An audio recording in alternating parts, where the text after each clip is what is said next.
this committee. You are Dr. Alfred Mutua, AGH. Yes, Mr. Speaker, sir. That's for the record.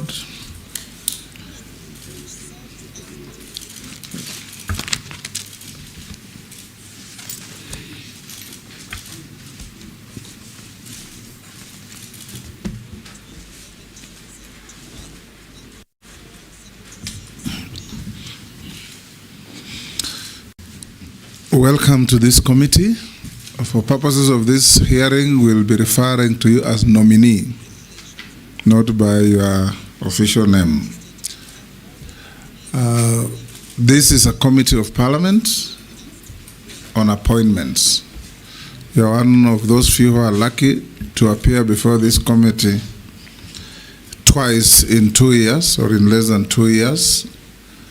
We are here to engage you and assess your suitability to serve as Cabinet Secretary for Labor and Social Protection. You'll engage members. You are known to almost everybody here, but the proceedings will be without fee or favor. And we expect when we start, you answer all the questions precisely and concisely, so that we can save a bit of time. I'm the Speaker of the National Assembly and the chairperson, as some people call me, but I'm the chairman of this committee. With me is my Deputy Speaker, Gladys Boss, and the Clerk to the National Assembly, Samuel Njoroge. I'll invite members to introduce themselves for the record as well. Naisula Lesuda, MP Samburu West. Kimani Shongo. Junet Mohammed. Nelson Koech, Belgut. David Kosing, Poko South. Gikaria David, Nakuru Town East. Abdul Rahim Daud, MP North Imenti, Meru County. George Gitonga Murugara, MP Tharaka Nithi. Owen Baya, Kilifi North. Robert Mbui, MP Kadhiani. Stephen Mule, MP Matungulu. Dido Raso, Saku. Abdishuria, Balambala. Bishimpoko Likoni. Rehab Mukami, Nyeri. And I'm Caleb Amisi Saboti. Mary Emasa, Teso South. Nominee will now be invited to take an oath. We'll conduct these proceedings with you having taken oath. We have the holy books, we have the Bible, the Holy Quran, and the Gita. I think that is the Hindu holy book. Which one do you want to swear with? So you may be upstanding, take the Bible in your right hand and recite the oath. Switch on the other mic as well. So good.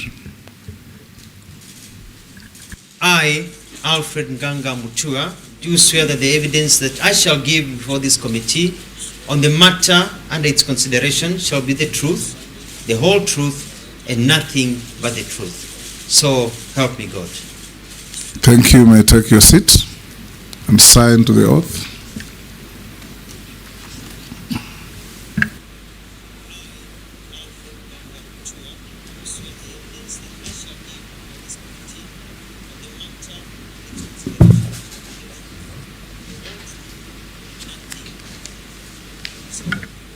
We will start off with a brief introduction of yourself. Tell us your name, your educational background, your work experience, your key competences that you believe make you suitable for appointment to the position to which you have been proposed or nominated.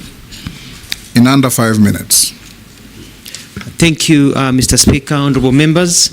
I'm very, very happy to be here and to be given this opportunity. My name is Alfred Mutua, born in Machakos, Masii, and educated in Machakos and in the counties of Nairobi.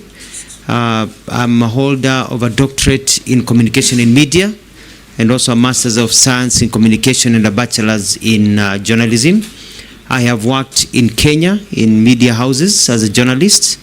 I've worked various organizations overseas, also in Australia and in the US. I served as a foreign correspondent, served as an assistant professor.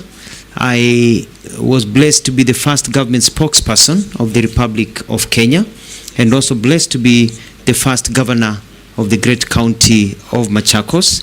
And I'm grateful to His Excellency, the President William Ruto, for appointing me into his cabinet and reappointing me and nominating me again for reappointment for a second time.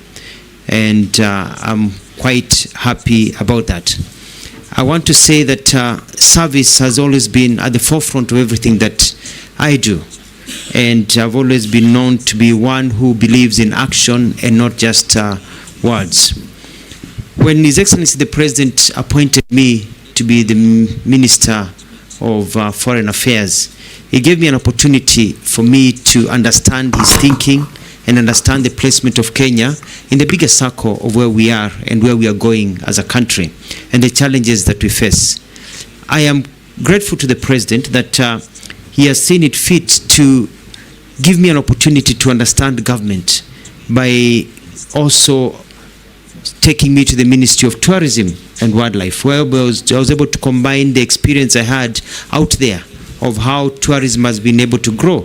And I was able to get into the Ministry of Tourism and Wildlife and reactivate a sleeping giant, because we need to provide employment to our people, and that is one of the low-hanging fruits.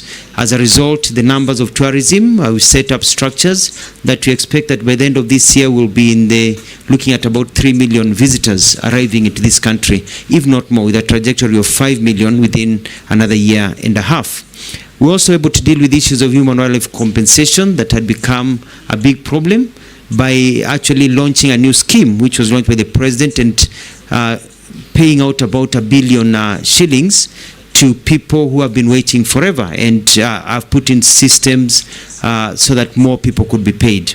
We're able to fence by fighting corruption many places. When I got into the ministry, I found that they were fencing to keep animals away from people at a cost of about 3 million a kilometer.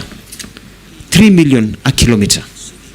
And with 300 million that I had, I looked around, I did my research, and I realized that the government was being conned. So we were able to advertise, and we brought down to a reserve price of maximum of 850 million a kilometer for the same standard of wiring. And as a result, instead of only 100 kilometers with 300 million, we are now looking at close to 400 million. And after discussions with the President, when he was launching the fencing program, we agreed that it is possible to bring the cost down to 650.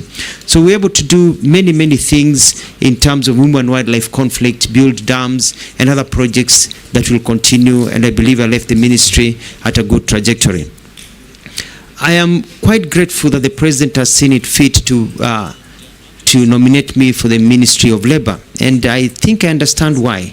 Because when I was traveling as a Minister of Foreign Affairs, the issues of bilateral trade labor agreements and being able to secure employment for our people overseas and also grow the economy by bringing in business processing into our country were critical. And I understand the market. And having served also as a governor of Machakos, who can move quickly and bring results, I understand why the President appointed me into this position. We had the crisis of Gen Zs lately, whereby people were on the streets, and the main issue was employment. And we have to create an enabling environment. And I believe that I'm in a position, because of my history and service, to be able to create an environment that will grow jobs across many sectors in government, and also be able to help our people realize skills that they can work either here or overseas. In a nutshell, Mr. Speaker, is to say that from the time you exit the labor ward to the time you are ready to enter the labor market, we want to set up systems to ensure that you do not fall through the cracks. As I conclude, the issue of social protection are important. We have very many people in this country that are poor, that are suffering, that are losing hope. We have many children that are in despair. We have many systems that we've been talking about for the last 60 years. And I I have ideas that we will discuss as we continue of how we can change how things are done to ensure that our people do not fall through the cracks. I submit, Mr. Speaker. Thank you, nominee. I'll now invite the Deputy Speaker to be the first to ask you a question. Dr. Mutua, as you know, His Excellency the President has been at the forefront of promoting labor migration as a way of dealing with unemployment. And also secondly, because migrant workers bring a significant contribution to our economy through their remittances. And then you have also been Cabinet Secretary of Foreign Affairs and Diaspora Affairs. So we'd like to know how you leverage on those contacts that you made to be able to promote this. But before you proceed, and while you're at it, I'd like you to elaborate on two issues that have tainted your image. One is that you are closely associated to a Miss Judith of First Choice Employment Agency. There are clips of you introducing her to the president, and she's known and it's even come to parliament. There are petitioners from Uasin Gishu County whom she owes millions of shillings and has impoverished many young people in Uasin Gishu because she conned them out of their money. And this is in the public domain. So please explain to us that you will not fall prey, if confirmed, to this issue. Number two, you also had another incident in Canada where you met a public senior government official informally. It was not a formal meeting, informally, and had informal discussions. But when you came back to Kenya, you announced in the media that you have secured an agreement with Canada so they can recruit Kenyans. And thereafter, it was denied by the Canadian government. In fact, the Canadian government ended up spending 2 weeks at the Kenyan embassy to train Kenyans on what to say, the ones at the embassy in Ottawa, on how to behave and the things that are official and not official. So please explain to us those and tell the people of Uasin Gishu how they'll get their money back. Thank you. Nominee. Thank you very much, Honorable Boss, for your questions. Let me start from the very beginning. One of the things that I want to do in terms of labor migration is ensure that we have agreements. The challenge we have is that people, when they go outside this country, they go as by themselves. And at times they get abused and they don't get the right rates that they should. This is because of bilateral labor agreements. We have only signed 4, which were signed even before this government got into place. And we have another pending 16, 17. My move is to get close to 30, if not 50 bilateral labor agreements by going through the hoops. I have been able to do a bit of research, and the problem is the bureaucracy that we have within our government system. By working with my colleagues, and I'll bring it up to cabinet if appointed, if pass the vetting by this house, is to ensure that we break the bureaucracy so that we can move faster in terms of processing bilateral labor agreements so that we can be able to get into that.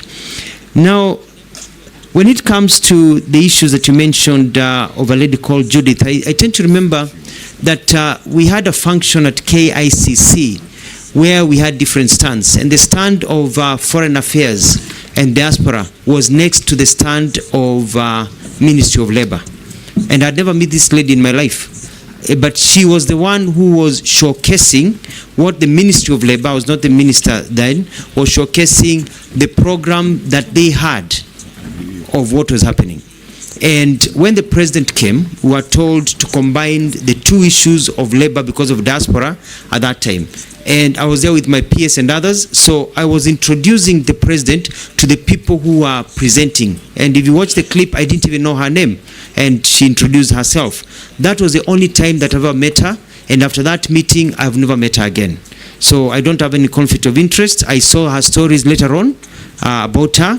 And those are things that you remember when I was the Minister of Foreign Affairs, I'd even called a meeting to discuss these issues of rogue, employment agencies, and we'll come. It's an issue that I'll be dealing with squarely. So you have an undertaking that you'll ensure that the people of Uasin Gishu who lost over 100 million shillings will get them. You'll investigate and get their money back. I'll give an undertaking that I will ensure that the rule of law is applied. And if anybody has to return monies according to the rule of law, we'll make sure we follow the process so that people get their rights. Because it is wrong for people to lose their money through con organizations. That. Now, the issue of Canada is what I would call mischief. When I went to Canada, I had official meetings, not unofficial meetings. And we had an agreement. When I got to Kenya and announced what we had agreed on, immediately an organization, a fake, so-called fake organization that was promising Kenyans jobs and charging them jobs, put out a notice of providing employment to Kenyans. The Canadians were not responding to me. They were responding to that fake announcement to show that clearly that fake announcement quoting the Canadian government was not theirs. It was not an agreement between the two countries. Because of all that, I even had a call from my counterpart at the time from Canada to apologize for the mix-up, because the way the Kenyan media, and it was just basically, they were very clear. It was one of the newspapers, a journalist took it and twisted it. You or your counterpart? Who was apologizing? My counterpart called me to apologize that this had been mistaken, had been taken out of context. That, and to explain to me that that was not the intent of the statement that they issued. Actually, they were supporting the agreement and the discussions that we had about fighting fake people who have been misleading Kenyans all over, quoting the government of Canada, to say they were not aware of that issue. And we're able to sort out that issue and move on and be able to actually establish systems, which I can discuss later on, about getting seasonal workers to go to these countries. So what is the position with Canada now? See, when you left the ministry, what was the position on that point, on migrant workers? The position of Canada now is that one of the bilateral labor agreements that I'll be following up is that Canada does not sign bilateral labor agreements as a nation with countries, but the provinces, according to their law, are the ones that sign agreements. And what we had agreed about was about getting seasonal workers for Canada. Canadians are looking for seasonal workers so that during the summer you can go there, you can work for six months or so, and then go back to your country. They already have many seasonal workers from lots of South American countries, from the Philippines and even other Asian countries, but they don't have many or any from our country. So that is something that is still in process, and it is quite exciting because I got information from some colleagues and some friends from Canada when I was nominated for this position, saying at last now we can revive the conversation and continue from where it was left. Before the next question, your documents that you came with should be handed, Sergeant, to the clerk to verify with what we have on you.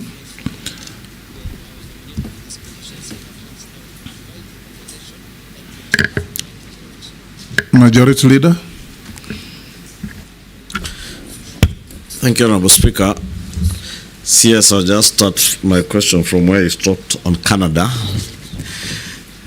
because then you are foreign minister now. You've been nominated to be the Minister for Labor, and the issue that you had then was a labor issue, basically.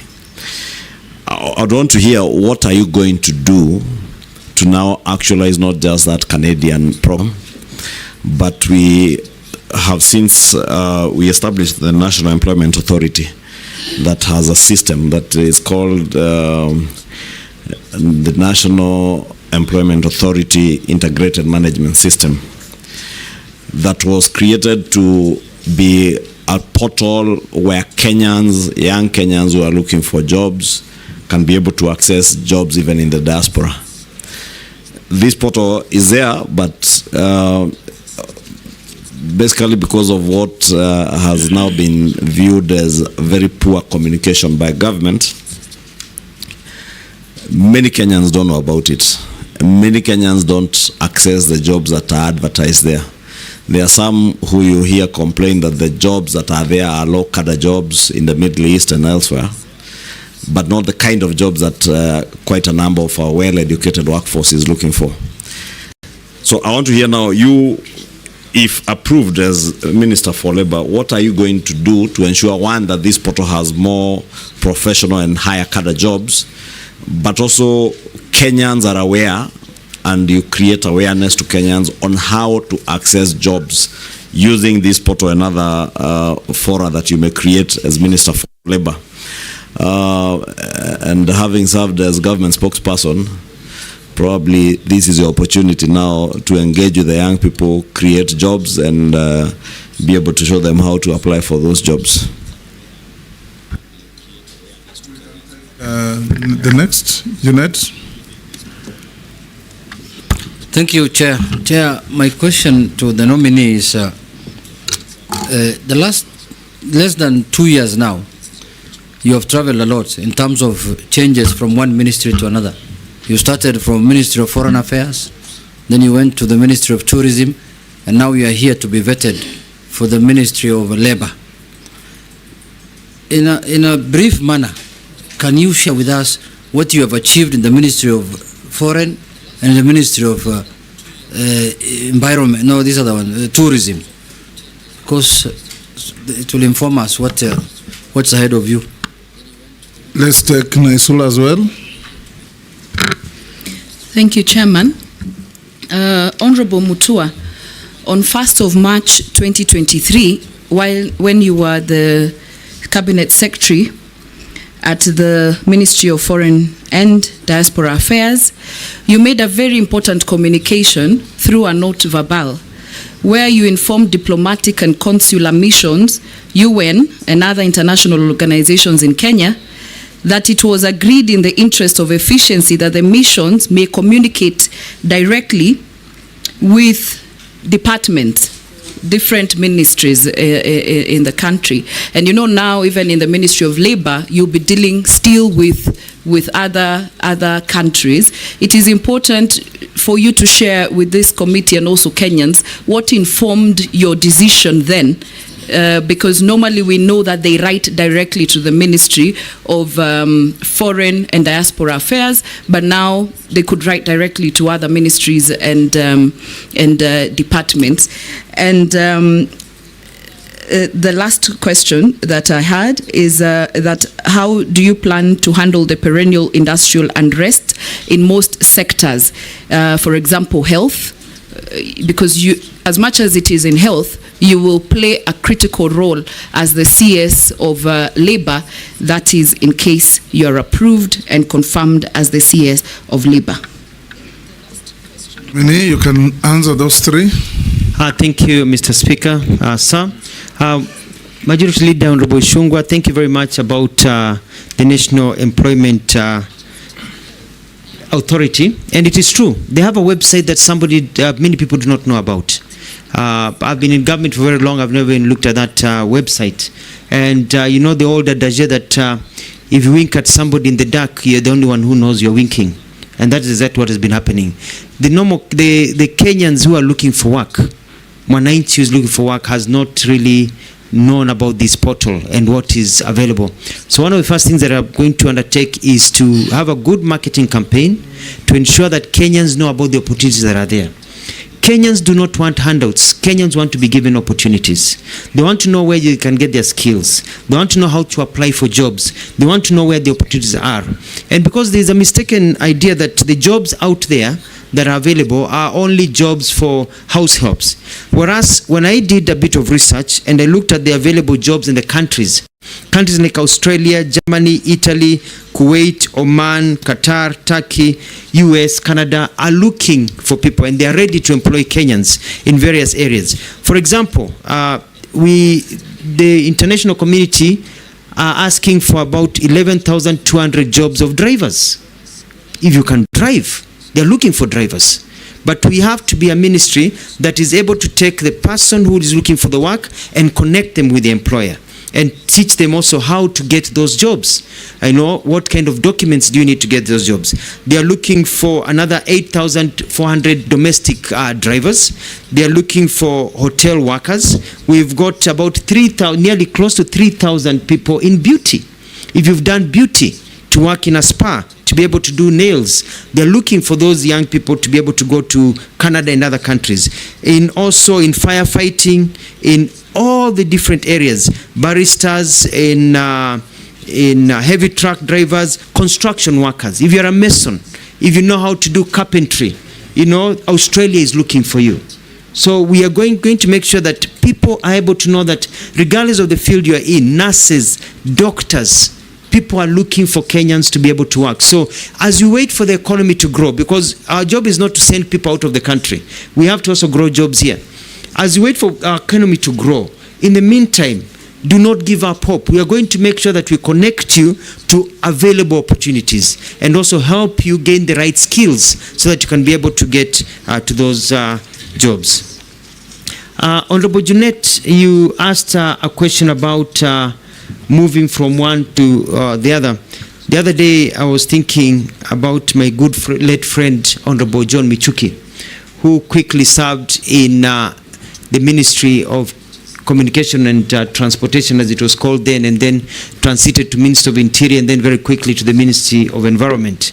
And when I look at the thinking behind the president moving me from one ministry, is because that I move in, and in a very chap manner, I'm able to enact processes that are able to grow the system. For example, in the Ministry of Foreign Affairs, I was able to sort out an all-standing issue of deployment.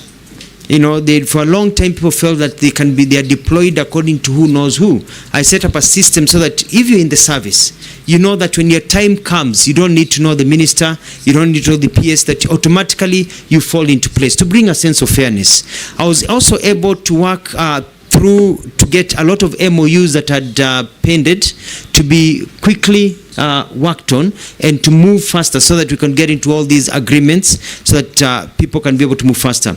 I was able to also work closely with the president to prepare for trips that were not mainly just diplomatic in nature, but were also very economic in nature, because it's all about getting other people's money to come to our country, bringing money to our country. And I was at the forefront negotiating for companies to come and open factories here in this country. When I moved to the Ministry of Tourism and Wildlife, I quickly looked at where do we get our tourists from? Why are we losing tourists to other people? And by meeting all the stakeholders, I've set up a system where we are concentrating on markets like the African market and other markets that can give us the numbers that we need and the money that we need. I also, by looking at reorganization of how Kenya Tourist Board does its things, is to focus on key areas of marketing our people. So that people can come to this country. I was able to deal with the issues that I talked about, I don't want to repeat myself, about human-wildlife conflict and the arrangement of those things that were done. So I'm very, very proud of the work that we did. But I did not do this because I was sitting in the office. You know, when I got into the office, I spent few hours in the office and more hours on the ground. I started what we called utalii mashinani, because Kenya has so many things to offer. But we've only been selling the beach and the ocean. And I wanted to be able to transform and make every part of this country to be a tourist attraction site. I went to Samburu, I went to Kwale, Kilifi, Narok, Taveta, Laikipia, Makueni, Kitui, Busia. I was in Bungoma, Mombasa, Kiambu, just to mention but a few. I went across this country, and I was still going around this country to look at new tourism circuits so that tourists can keep on coming. I had a very big plan, which I hope my colleague, which I've talked to her, she can continue. And that is transforming our coastal area to be the entertainment zone for the continent of Africa, to be the Miami of Africa, to be the Riviera of Africa, so that people who are landlocked in the continent and others can come just to have a good time at our coastal area, enjoy our culture, and be able to move on.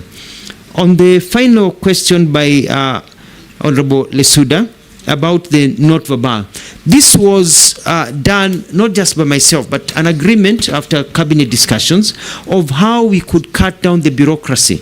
Because you look at, for example, the amount of money that we get as grants and loans from foreign nations, and the amount of money that we spend of those monies, we are only absorbing 25 to 30%.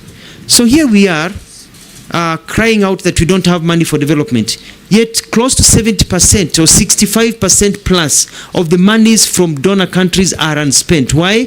Because of bureaucracy. By the time the process goes between an ambassador to come and see a minister for this activation to go from the Ministry of Finance and back, it takes forever. So the idea was, can we speed up? But it was not just a blanket where a minister, an ambassador would wake up and just walk into the office of a minister. No, no, no. You talk to the minister, but you also communicate to the Minister of Foreign Affairs. And when the minister was approached by an ambassador, they communicate to the Minister of Foreign Affairs, and during their meeting, there would be an officer sent from the Minister of Foreign Affairs to sit in that meeting to take notes.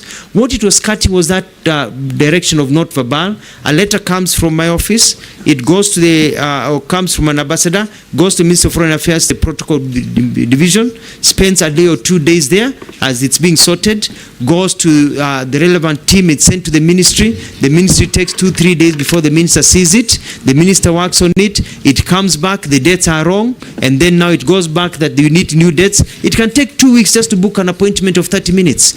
But when they talk among them, you say, no, I can't make it tomorrow, can we make it next Wednesday? 2 minutes, they have agreed on a date to meet, to make sure that things are moving forward. I submit. Chairman, there's a question is not answered on the industrial, the strikes, the health, I gave that as an example, but also on what he has said on the note of verbal, the same thing, Chairman, you've been saying about communication. When that was not communicated well, that it was to cut bureaucracy, it sent scares out there, people wondering whether just an officer at any department can now communicate directly with an embassy. So that's what has come out clearly here about communicating what you would like to do. And I totally concur with you, Honorable Lesuda. It's about communication. But there's a lot of pushback because people like the comfort of doing things the same way. And people don't like to see change. So there's a bit of pushback, a lot of propaganda by people who thought now that their clout will diminish without looking at the bigger picture of trying to get our economy moving forward. But I totally agree. The final question on the perennial labor disputes. I bring experience as having served as a governor for 2 terms in Machakos where we had issues of labor disputes. And I realized that majority of these labor disputes and the strikes occur because the problems are led to fester from a small pimple to a gangrenous leg that has to be cut off.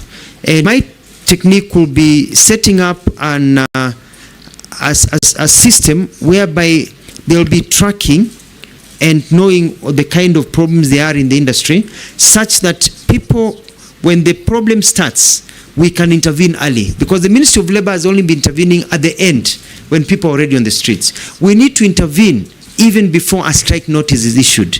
We'll be studying the landscape and like radar, looking at where is the problem, so that we can approach and try to have dispute resolutions done when the problem is still small. But Mr. Speaker, sir, and honorable members, we must realize that I want to speak having served in government for about 20 years now, thanks to God. A lot of problems, for example, with the medical fraternity when they go on strike, and they went on strike when I was the governor, they were nursing, is because some of the fundamental human rights issues that need to be taken care of are not taken care of. It's usually not even the issue of big salaries. It's the welfare. It's a way of operations. It's the comfort level. It's the way they are empowered. Let's take, for example, when I go to Machakos, it was quite sad that you find that doctors would be treating somebody who has medical insurance, and that person is under their care, and yet when the doctor's child or spouse or himself or herself got ill, they didn't have medical insurance. So it is correcting some of those employment issues. And one of the things that I want to do is look at enforcement of the Employment Act to ensure that we give workers the benefits that they deserve according to the law, because when workers are work in a good environment, it increases productivity. Productivity means growth. Growth means more employment opportunities for our people. I submit. Robert Mbui, Owen Baya, and George Murugara, in that order. Thank you. One thing, Mr. Speaker, so that I don't lose it, on something that Honorable Lesuda asked on that not verbal. Yes. I just want to tell this committee that the nominee is not factual.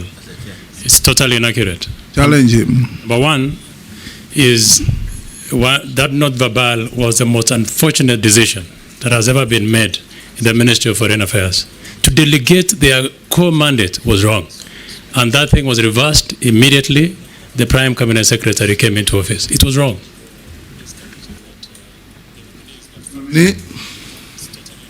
Was it the most unfortunate, not verbal?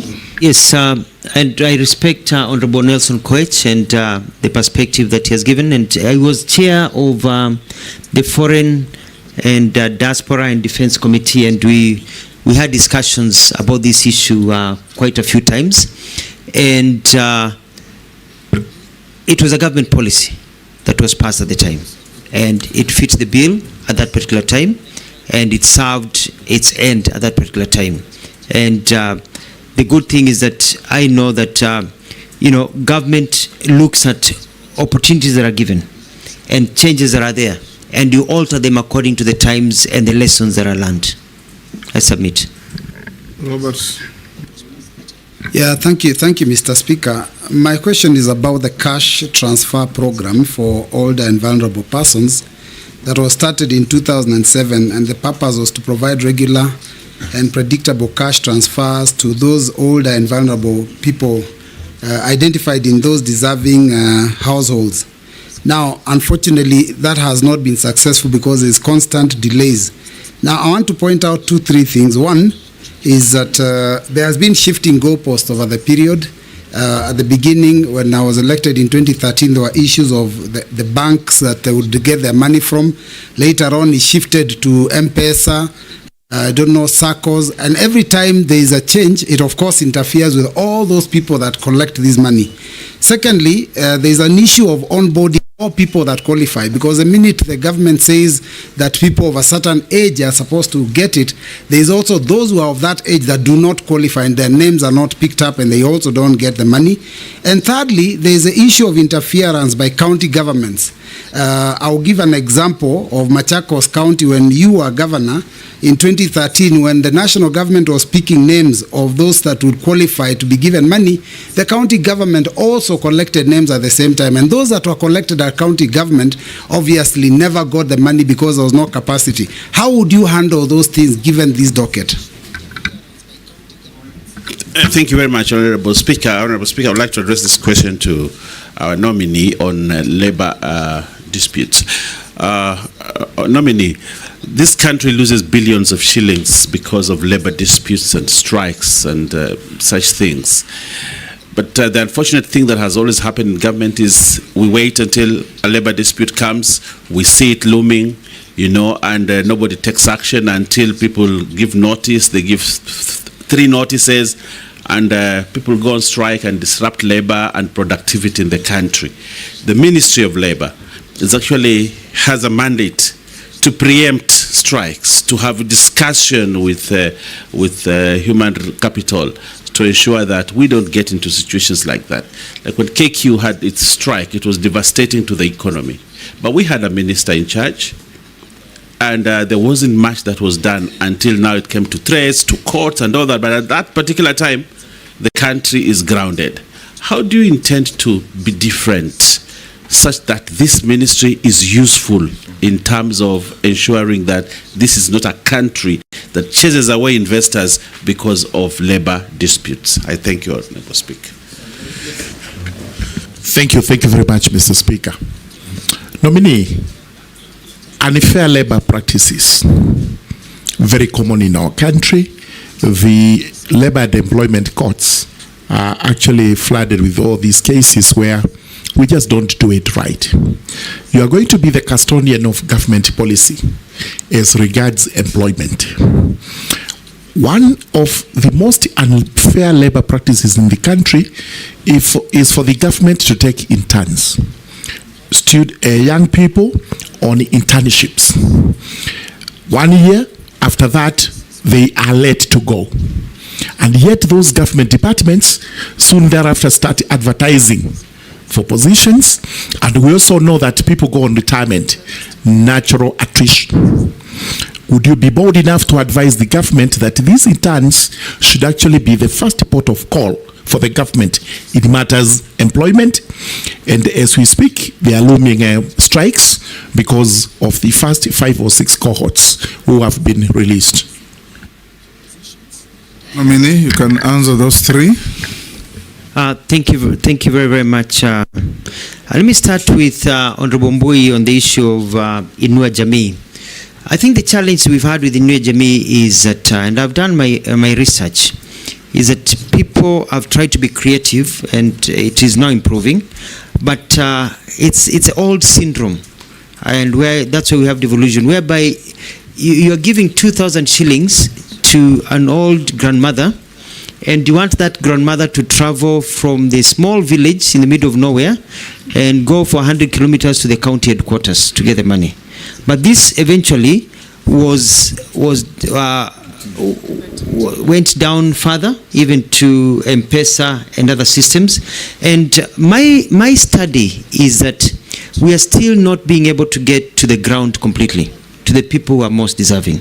And one of the things that I'll do is work closely with the county governments and also with the national government system to go to the village-based system, not only for identifying the people who deserve the Inua Jamii funds, but also to collect data of the ones who exit, but also on the payment module.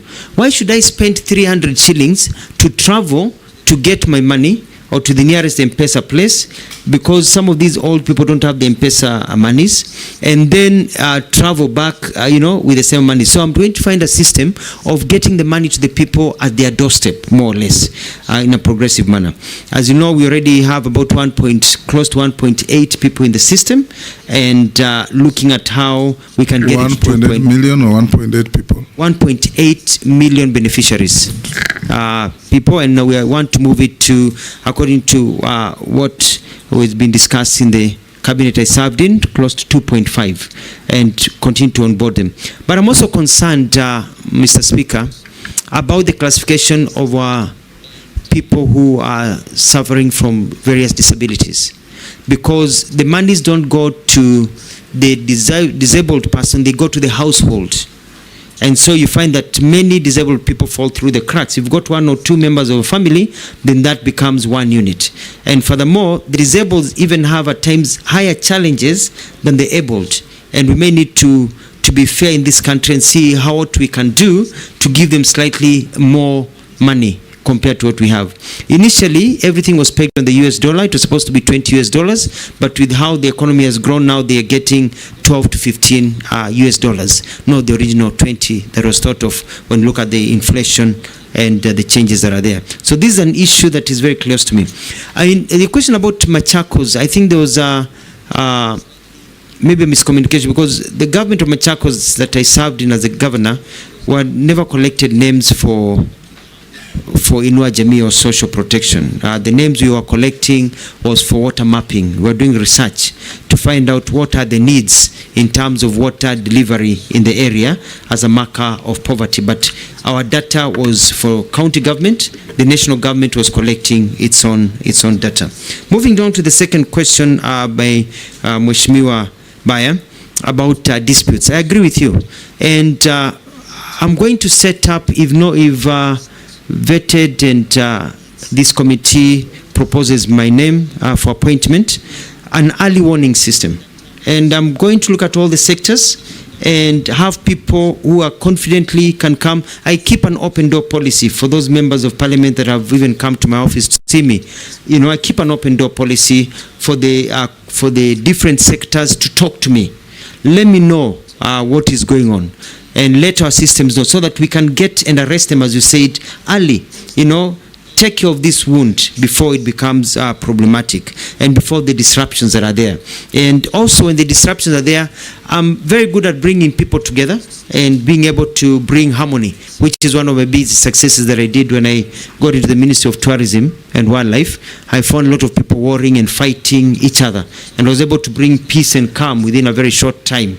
I remember having discussions with Honorable Ishungwa about it, and I was able to bring peace and sanity, and I believe I can be able to do the same because of the experience that I had in Machakos. Lastly, Honorable Burungara, thank you very much. I'm quite concerned. I looked at, when I went to school in the US, I used to get summer jobs working in a factory. And it was all those factories whereby you're collecting wood as it comes down the drive. And there were strict occupational health hazard conditions. You had to have the helmet, the gloves, and then after every 2 hours, you took a break. And every 2 hours, you either took a small break of 15 minutes or a half break for lunch, another 15-minute break. So there were breaks throughout the day because watu wetu sio punda kufanyishwa kazi in those very bad conditions. So the occupational health hazards and also working conditions of workers will be very key to my work if I am, if I go through this process. And part of it is also the internship program, because it doesn't make sense that a young person goes to a bank, they work very well, and they serve in that internship, they are taught, and then when employment jobs come, they are let out. And I'm going to bring a policy to cabinet if I go through this process to ensure that if you are taken in as as an intern in a ministry and you don't have problems and you're okay and you pass a certain mark into internship, because some can be taken and they're not fitting, you pass a certain mark, that when positions of employment of entry level are taken, that you start with those ones. And you're going to talk with the Public Service Commission, because fair is fair. Fair is fair. Thank you. Dawood, Honorable Dawood, Honorable Mase, and Honorable Amisi, in that order. Thank you, Mr. Speaker. Mr. Speaker, first I want Honorable Mutua. In his opening, he made a few, I think, mistakes, where he says the fence was 1 billion, or was it 1 million? Then he says he brought it down to 850 million, or is it 850K? That's just a comment. Regarding wildlife payments, you mentioned 1 billion was paid. Yes, I have confirmed 1 billion was paid. And His Excellency the President asked you within 60 days to pay a balance of, clear the balance of 3 billion within 60 days, and that was on April 12, 2024. Could you probably tell us, within that time, the 2 months are over in June, how far have you done? And he even asked you to simplify the way the forms are done. That's what I want to know for the wildlife. Secondly, the disabled and street children. There is the National Disability Mainstreaming Strategy of 2018 to 2022 and the Street Families Rehabilitation Fund of 2003, 46,000 street families as at 2021. What have you done, or what will you do? Sorry, we have not done, but what will you do if you go to the ministry? Please give us an idea on that. The last one is, in the UK, there is you have just mentioned that you didn't know about the National Employment Authority and what it does. In the UK, there is agency of government, job centers. They're in each and every place where people say what jobs are available, and they link people to the jobs in industry and all those places. What is your idea about it? And if you do it, would you devolve it right to the locations, sub-locations, or is it counties? Thank you. Honorable Mase. Thank you. Honorable nominee, my focus is on unemployment or limited opportunities. There's a limited number of opportunities in the country compared to the number of graduates that are coming out of our institutions every year. To make the situation worse, there is a mismatch between skills and industry needs. Sadly, there is an unfair recruitment process. And the question I'm asking myself, some of those graduates, they're actually educating themselves, doing manual jobs, casual jobs. Some of those students, their parents have got to spend time on and off police cells because of brewing changa to take them to school. Others, like in my village, you do pottery. That is how I went to school. And I'm imagining if I did not get a job, what would have happened? So as a nominee, if you are approved, I want to hear about a structured approach to absorbing these graduates into the job market. Because if one graduate, we have graduates who graduated 10 years ago or more. And the reason why we saw them in the streets is because of unemployment. Some of them said, I'm even dead. I'm already dead. Because how do you employ somebody who graduated last year? And then there is another person who graduated 15 years ago, is now 46 years old, 40 years old, with a first class honors, and is in the village. And his sibling is telling him, why are you even talking about education? I graduated 15 years ago and I'm jobless. I mean, my brother graduated 15 years ago and is jobless. And you are here telling us about education. So we really need, my friend, you need, this I think requires a multi-sectoral approach. Sit with your counterpart in public service. Sit with your counterpart in education. Probably borrow a leaf from TSC, where they say, first come, first serve. Why should this other guy, the parent has struggled as a degree, retire before getting a job? And somebody who graduated last year, because of the networks, the connections, gets a job before the other. And that takes me to the question of corruption. You must tell us how you're going to deal with the aspect of corruption so that there is equity in distribution of jobs, so that there is fairness in the manner we actually procure, and so that there is no nepotism. That now, because it is Mutua in this Ministry of Labor, it is only people from your region who will have to go to take these jobs in the US or in Germany. I think that is my concern. Once we address that as a country, then I can assure you we will not have young people in the streets. Thank you. Caleb. Thank you, Mr. Speaker. Mr. Speaker, I have 3 questions, but I'll ask one. If I get an opportunity later, I'll ask the other 2. I'll allow you to. Okay. Now, Mr. Speaker, I think I have vetted the nominee before, and of course, as a member of the Committee of Defense and Foreign Relations, we have interacted a lot. And I'm not going to vet you based on what you're going to do. I'm now going to look at your history. You've said that you've worked in government for 20 years. And I want to give you some of the excerpts from what you've said in public while serving in those offices. When you were the spokesperson of Kibaki regime, there press conference and pronouncement you made on Oscar Foundation. 2 hours later, the officials were killed, assassinated. It gave the regime a bad name. Whether it was true or not, the pronouncement gave the regime a bad name. In the same regime, you also pronounced yourself to the visiting senator, Senator Obama, as a very small man that we should not bother about. He later became the President of the United States of America. It also gave your regime a bad name. Later on, you also said that you want to rejuvenate the entertainment industry.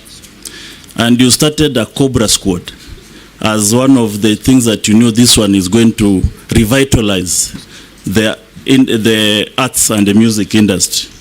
It performed poorly and later disappeared from the screen. In the same regime, we also, during the Kazi kwa Vijana initiative, you said that all the old trees in town must be cut and instead replaced with flowers to beautify Nairobi. Something that did not go on well with the environmentalists and the champions of tree planting. When you become the governor of Machakos, you started a program called Chap Chap, Maendeleo Chap Chap, bought ambulances and all that. Most of those programs flopped, and nothing much came out of it. You actually turned it into a party called Maendeleo Chap Chap instead of the Maendeleo itself. Later on, during the stint as a governor, you once visited the State House with the Right Honorable Raila Odinga, and you confessed that Be fair to him, it was not a stint. He served 2 terms. Yes, 2 terms. Yes. So around that time, you visited State House with the Right Honorable Raila Odinga in a state event, and you said the president now serving, who was then the deputy president, squeezed your hand very hardly and painfully. You even reported to the Kilimani police station. Nothing came out of that case. Recently, as a Minister for Foreign Affairs, on an X, what is now called X, it was called then Twitter, when Turkey had a devastating earthquake where thousands of lives were lost, you promised on the behalf of the Kenyan government that food and medicine will be donated to that country. Right now, even the officials of Kenya in Turkey are embarrassed to face the government there because nothing was delivered. And it has embarrassed this country forever in terms of Turkey and the Kenya relationship. And lastly, where you just came from as a Minister for Tourism, you said that all tourists arriving here must plant trees, and they'll even have a fee on it to buy the local seedlings. Something that we don't know whether it was passed by the cabinet, where it was a road declaration. This one puts a lot of skeleton in your closet. What do you say about it?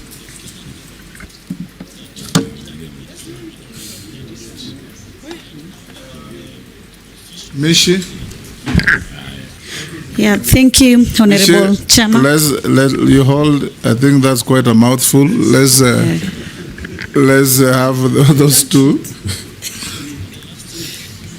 We have had, it's 3, yes.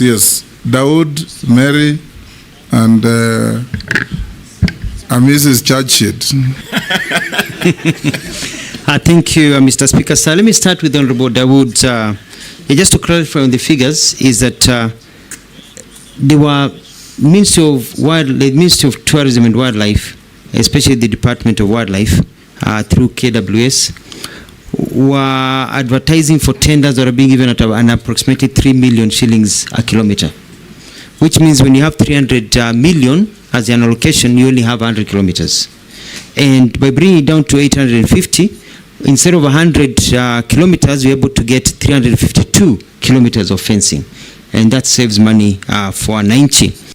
About the jobs, and I'm glad because you were there during that meeting when the president talked about compensation to people. We started the process, and one of the challenges that we face in this country is bureaucracy. The president gives directives, and then they are caught in the annals of bureaucracy, treasury, through the systems going on. The process had started, and I hope it will continue. We did not meet the target because of the normal bureaucracies of getting money from here to go here, even though the money is there, but it is something that will be carried out. It's I like the fact that you discussed the various disability and the challenges that are there, and especially in ensuring that people are given the rights they deserve. Mr. Speaker, we give you an example. I'll never forget this. During the campaign period, I accompanied His Excellency the President, then he was the Deputy President and a candidate, on an economic forum that was held at Racecourse with members of people living with disabilities.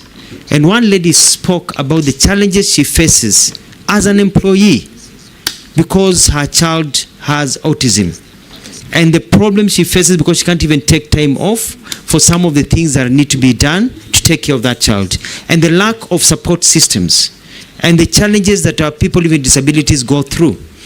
And it was quite sad because I remember when the president stood to speak, he for about 2 minutes could not speak. His voice was choking, and he promised that people will not in this country go through the challenges they go through just because your child is disabled or you're facing a form of disability. And my mandate, if approved and appointed and sworn in, is to ensure that that promise that the president gave, that I vividly remember, is enacted. And I think we will have done our job making sure that people live well. When I was the government of Machakos, I was, I think, the only governor who enacted the Disability Act by declaring that no building constructed in Machakos or operating in Machakos could operate without,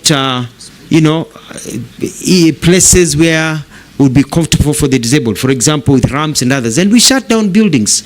We shut down supermarkets until they build those ramps. I want to even take it further. I'll even have my own rules, like the Michuki rules, showing people occupational health hazards, disability, things that needs to be done. When somebody is hard of seeing and they go into a building with lifts, including Parliament, why do they need somebody to come and help them identify which number? If you go to London, you go to Australia, even go to South Africa, the numbers on the keypads of pushing the buttons for a lift have Braille. And so we need to standardize some of these issues so that the disabled can also live a good life. I want to reply to Madam Emasi, and I totally agree with her. He has not answered one question, and he talked about the wildlife compensation bureaucracy.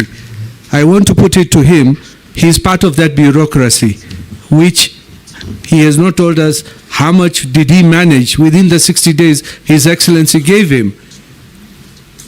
He's not talked about the job centers as well. How many did you pay in the time you are in tourism? In tourism, we processed and we have paid close to 1 billion shillings. The pending human wildlife compensation that is there from from the 2015-2020, we're looking at about 7 billion shillings that need to be paid.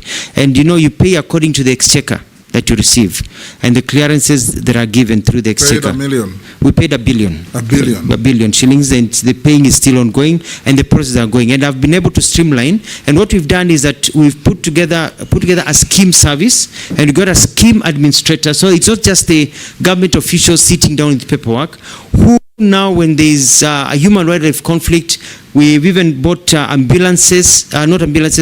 motorcycles for people to be able to visit the homes, take the documents digitally, and those are captured digitally, so that there's no paperwork that has to go to the chief and all the process that takes 6 months, so that the payment schedule is there waiting for the payment. And that's where we are. About the job linkages is that, as I answered earlier on, Mheshimiwa Ishungwa, is to connect the people through proper communication and teaching people on how to do it. But also, let me take this opportunity to talk about that we are not just about sending jobs people to go overseas. We want to bring jobs here. And outsourcing of jobs is an opportunity.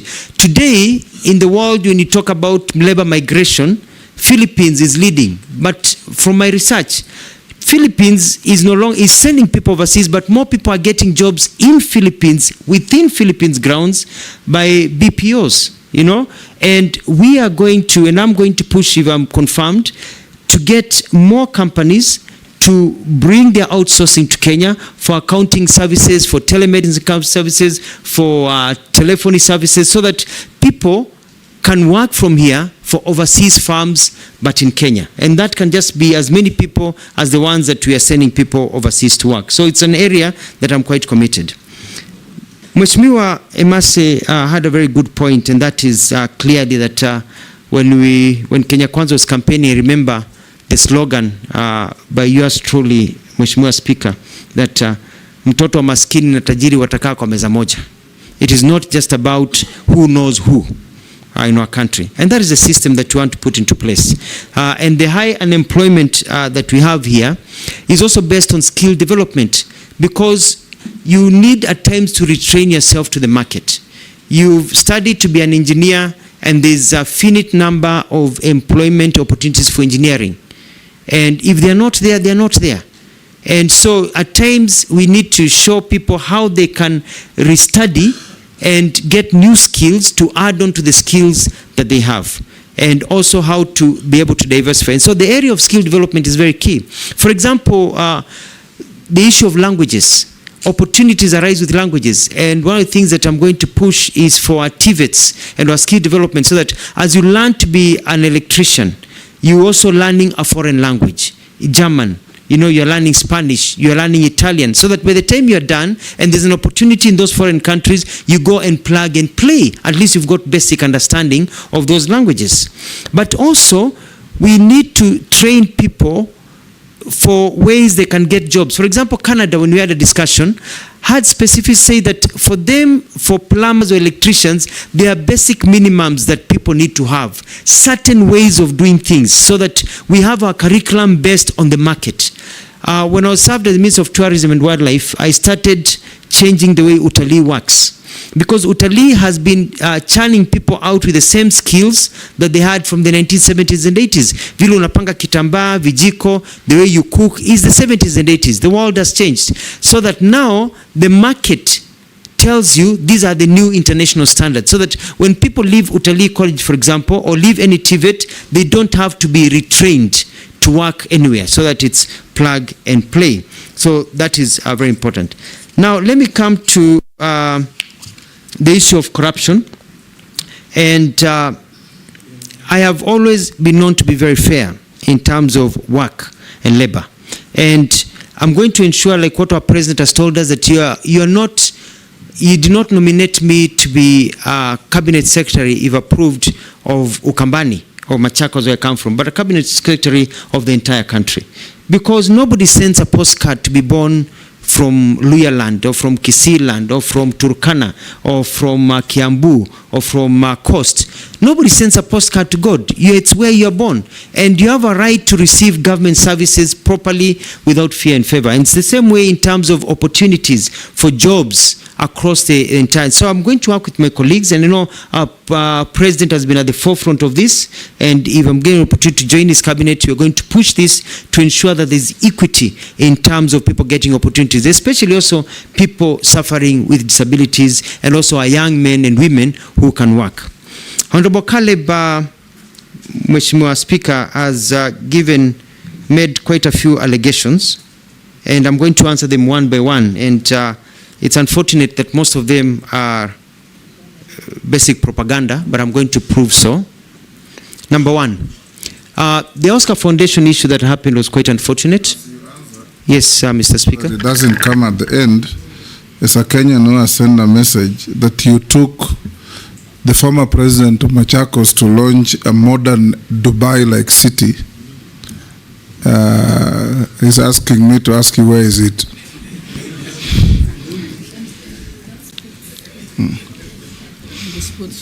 Thank you.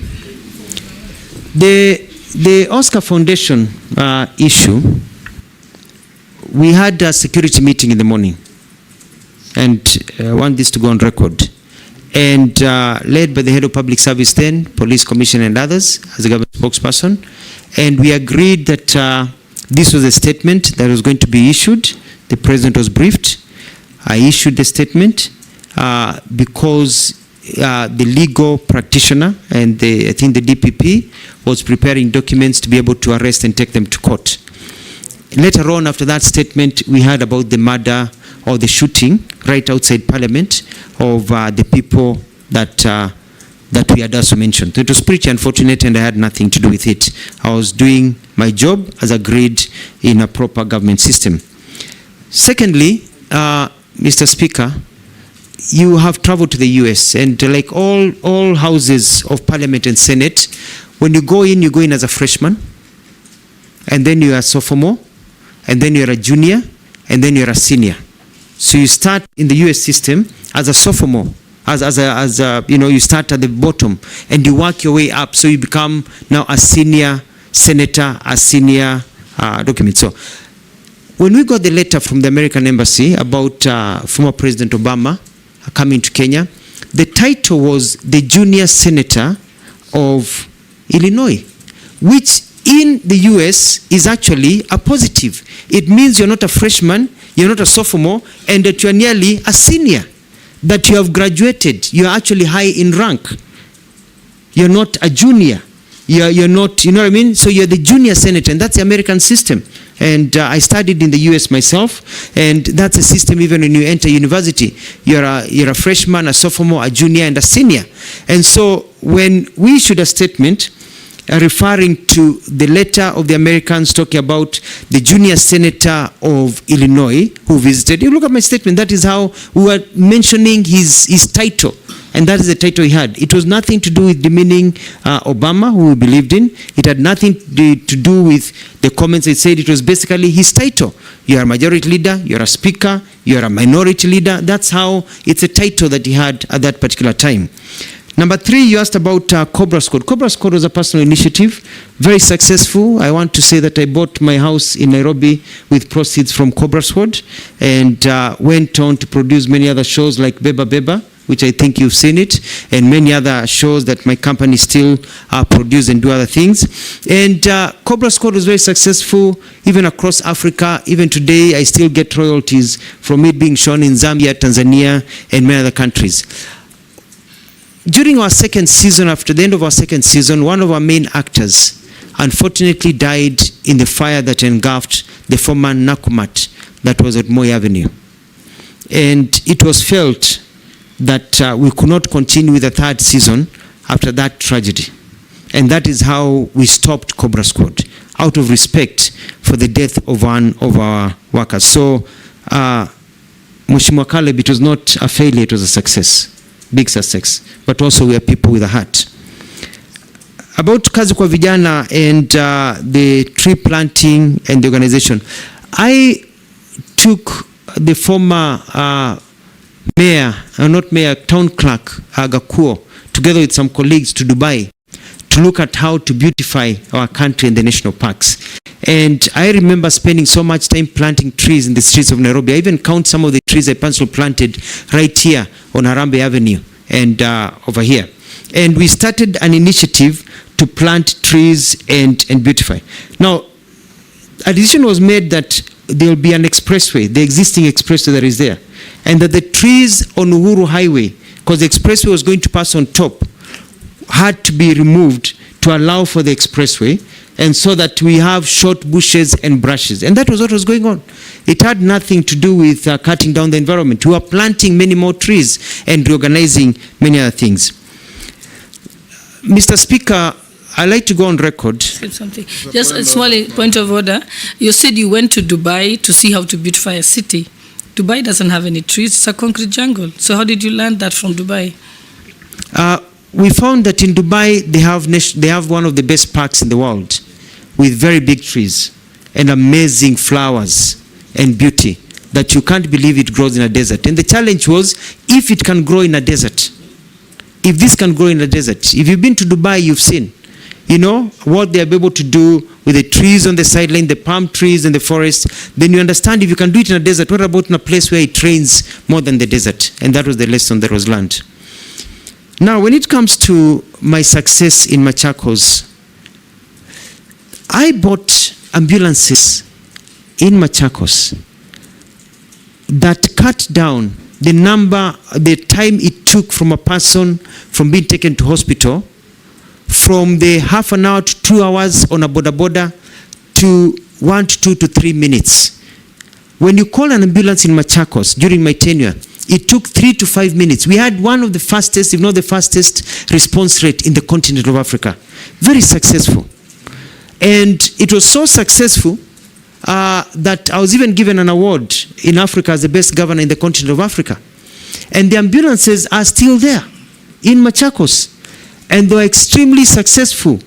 And the health system that I set up in Machakos, including building the first cancer ward, the cancer center, which treated people free of charge when you have cancer, to show that you don't have to have money to continue, has been quite successful. My track record in Machakos is known all over this country, and all you need to do is just visit Machakos when I was governor, and you could see the things that we did, the roads that we built, the markets that we established, the stadiums that we put together, and you'll be able to see the track record. There are naysayers, people in the opposite. Yes, Nelson. I don't know what's happening with Honorable Mbuya and Honorable Mule. Is it something they know? Because they are laughing sheepishly. Why are you giggling? Or politics of Ukabani. Mr. Speaker, I didn't want to make any comment, but I was member of Parliament of Kadhiani, which is in Machakos, when the Honorable Mutua was governor. And I mean, this is sounding like a movie. Mr. Speaker, you know, Go on. when I worked Go on from where you left. Yes, when I worked in Machakos, I did amazing things like build the People's Park, the ambulances, and there was a big opposition. And because I was talking and doing things that they only see in movies, they even started calling me Mutua Cinema because they only see it in movies. And the people of Machakos were so happy, regardless of their campaigning against me, that they re-elected me for a second term. Very, very successful. And I beat them hands down, actually. And so I would challenge, Mr. Speaker, the people of Machakos who benefited. In actual fact, Mr. Speaker, there's a small problem happening in Machakos right now, and that is that I was approached by the officer in charge of registration when I was completing my term and said that there's going to be a problem because a lot of children being born in Machakos are now called Alfred Mutua.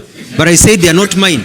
And they said it's because most of them now are born in ambulances that you put into place. Because before, in Machakos now you don't find children called Nzilani because they are born by the side of the road, you know, or others, because now people have that dignity. Moving on to the question of the squeezing of my hand, Mheshimiwa Ruto later introduced me to Mheshimiwa Nyonyi from Wanyama, who I felt his grip of the hand, and I realized it was not actually squeezing of there's a person who can really squeeze the blood out of your hands, and it was put during the political times. It was a political move at the time. Now about Turkey, I'm surprised by the comments made by... It is not called Turkey, it's Turkey. It's only written Turkey, but it's pronounced Turkey. Thank you. That is the name of the country. Thank you. I believe you meant the country of Istanbul and Ankara. Yes. It's called Turkey in English, Turkey in Arabic. Yeah, that's the country. Yes. Yeah. Thank you. Thank you, Mr. Speaker. I stand guided. Yeah. It is only that lately they have been and trying if you to push for that. it's called Uturuki. Uturuki. Yes. So Turkey, Uturuki, Turkey, depending on who is mentioning it from their end. I met and the ambassador who came, and we galvanized support for Turkey. And even we involved different government agencies for Turkey. Sorry, we've been calling it Turkey, for Turkey. So I'm surprised saying that our officers are embarrassed, yet we are able to work with them. Even our president issued his condolences and talked of the support that we are working. We've been worked very well with the ambassador from Turkey. I'll be surprised, even the ambassador will be surprised to hear of such. When I talked about all tourists planting trees, we said tourists will be given an opportunity, and to urge the hotels that when because it is a matter that was in public domain and it came directly from the minister's handle, you could maybe explain how you delivered the goods, because according to them nothing came. They are embarrassed to see the king. There is always everybody who promised delivered except Kenya, and it has put our nation at a very embarrassing position because of your comment. Bring the food to Turkey? Mr. Speaker, if I remember right, we even were able to galvanize blankets and rice and other items that were sent. So I'll look into it to find out where Honorable Caleb is receiving that information from. It's a surprise to me. I'm hearing it for the first time from him, because I've not heard of any complaints, and we worked very well as a government to help our brothers and sisters who have also always stood with us. And H is that tourists to plant trees.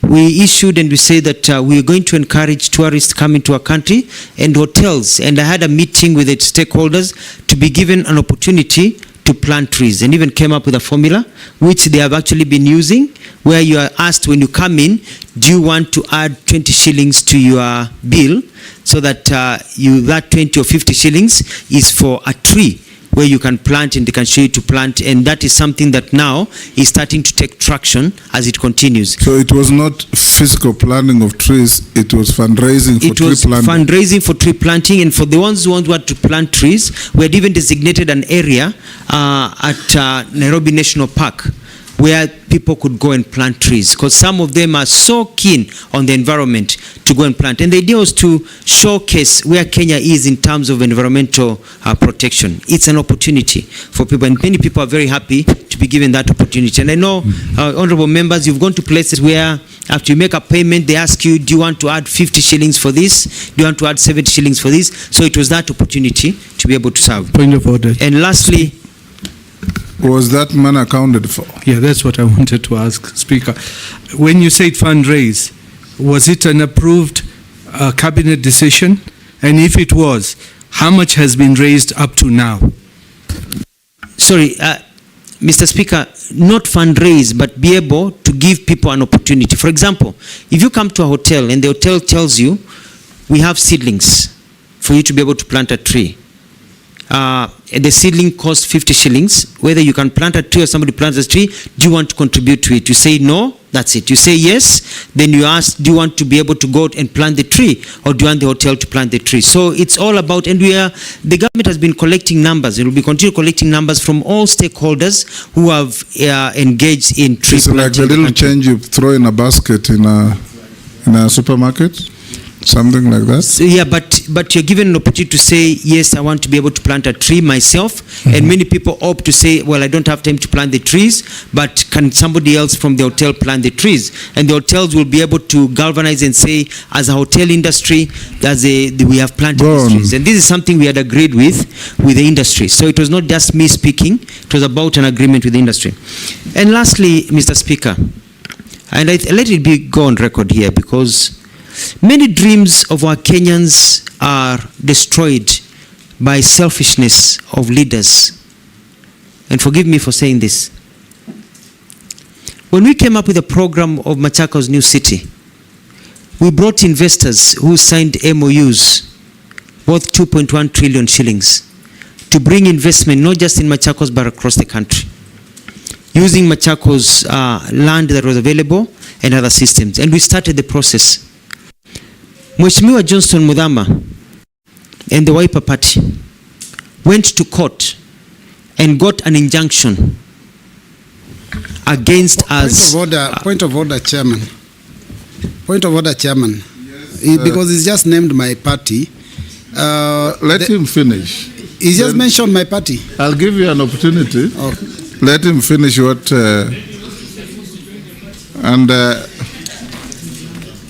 And I want, go on, yeah. Nominee.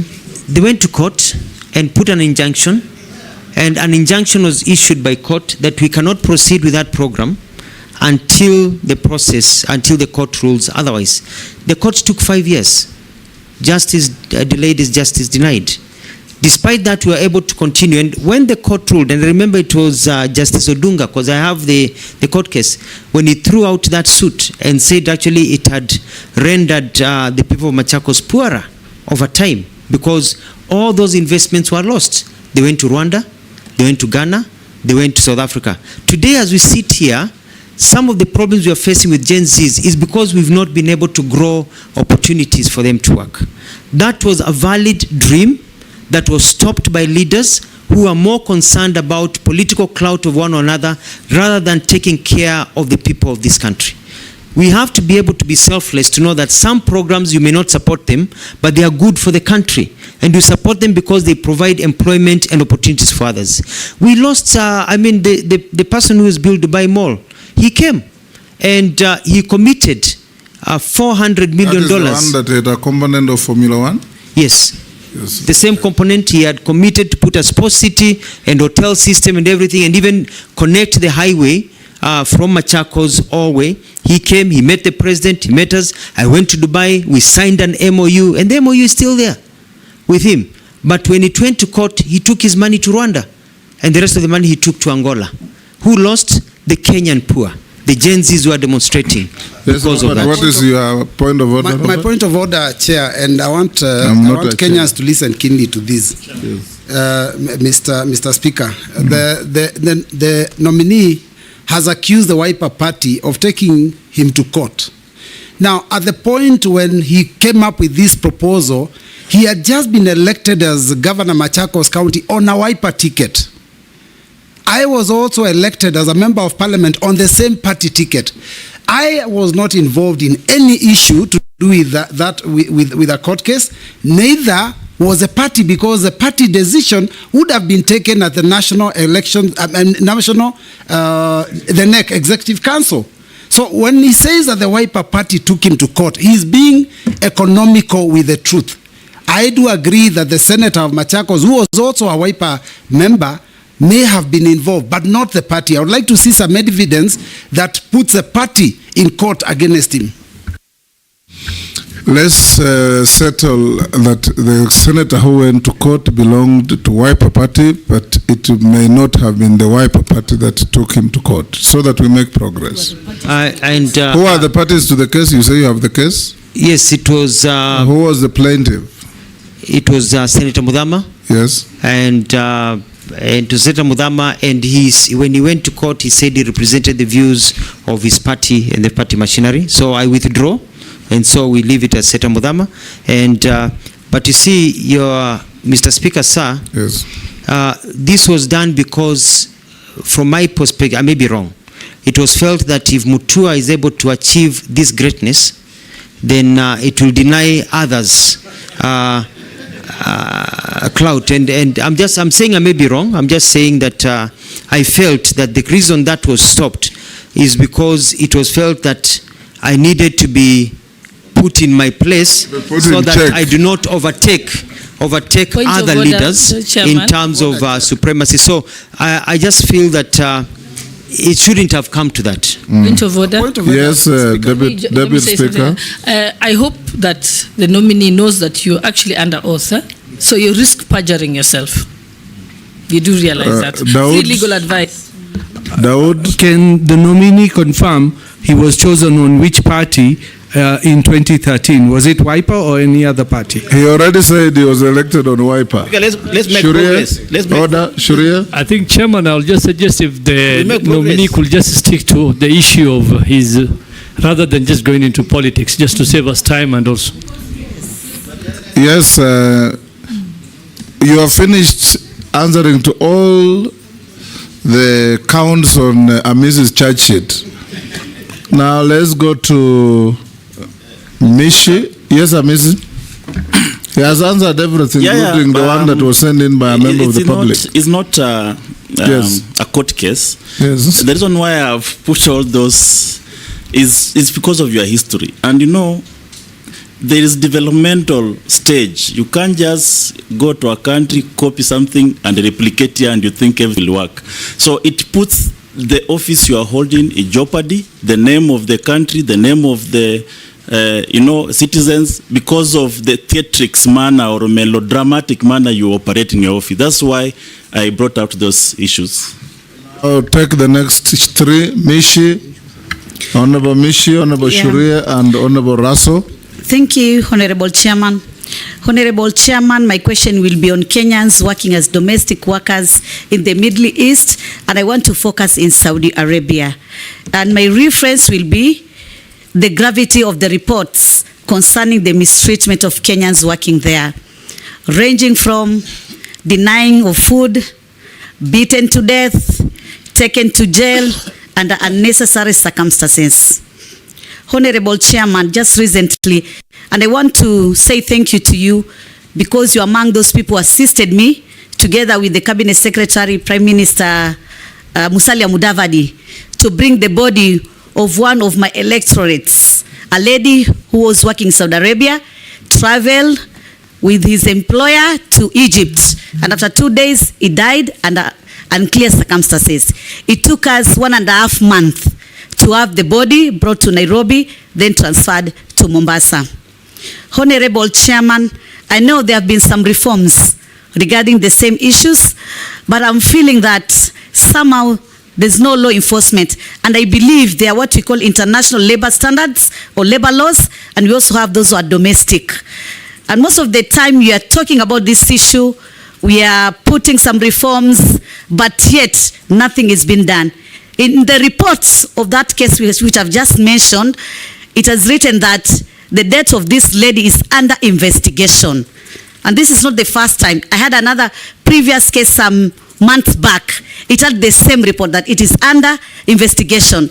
But after that, there is no feedback, there is nothing, and it's just like that, and no justice is achieved on that. So my question is, do we have some protocol where it should be followed in case of such unfortunate happenings that the family maybe need to follow, so that to ensure that they get the body at good time? For us as Muslim, you can imagine she was a Muslim and she had to stay in mortuary for almost 1.5 months for her to come back to Kenya. So I'm like, this is an area where we have to put some policies, or rather some measures. And I know we have some impediment because some of the countries, maybe they are not subscribing to the United Nations, and especially on universal human rights law. And that is why it became very difficult. We have been putting so many resolutions at the international level regarding this issue of human rights violation. But still these cases keep on happening each and every time. And yet we don't know. This family, they're just there, they get the body, nothing is being told to them, and sometimes even they don't get the belongings of that person. They just receive the body, and that is all. Some of them, they're denying their passport. The passport are confiscated. Some of them, they're rendered jobless. They had to go and sleep in the mosque and in the street in Saudi Arabia. So I think this is a matter which we really need to deal with. My second question... He can only do so if he's confirmed. Yeah, if you are confirmed, that is. And my second question is a plan to address the challenges faced by online job seekers in Kenya, utilizing the Ajira platform which the government of Kenya Kwanza has initiated. But I know it has been marred by so many challenges, from digital infrastructure, especially in the rural area, lack of digital literacy, fraudulent job seekers, job offers, whereby our youth have lost millions and nothing is being done on that. What kind of intervention will you implement to tackle these challenges and ensure equitable access to online employment opportunity to all our Kenyans, and more so protect them from these fraudulent offers? On a light note, because now maybe you're going to be confirmed as Waziri for Labor and Social Protection. Kenyans are thinking that you should minimize this drama, especially on your marital status, because somehow they can jeopardize your character or put you in a very negative situation. Because now we want to see that even our cabinet secretaries are very young. You asked about opulence. Yes. I think there is no requirement for one to be married to be considered for public office in this country. I'm saying that drama, there'll be some drama. You have talked about opulence. You talked about opulence on Murchumba, Murkomen. You talked about opulence on Honorable Jogo. This committee will not open anybody's bedroom. Sharia,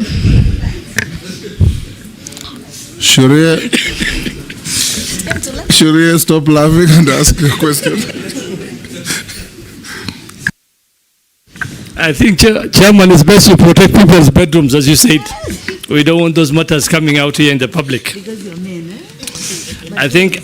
The nominee, you will not comment on that. Thank you, Honorable Speaker. I think Caleb came up with a very long list, and I just want to, maybe in future he might get another opportunity. Mheshimiwa, if approved, what key results or deliverables can Kenyans expect from you in the short, medium, and long term?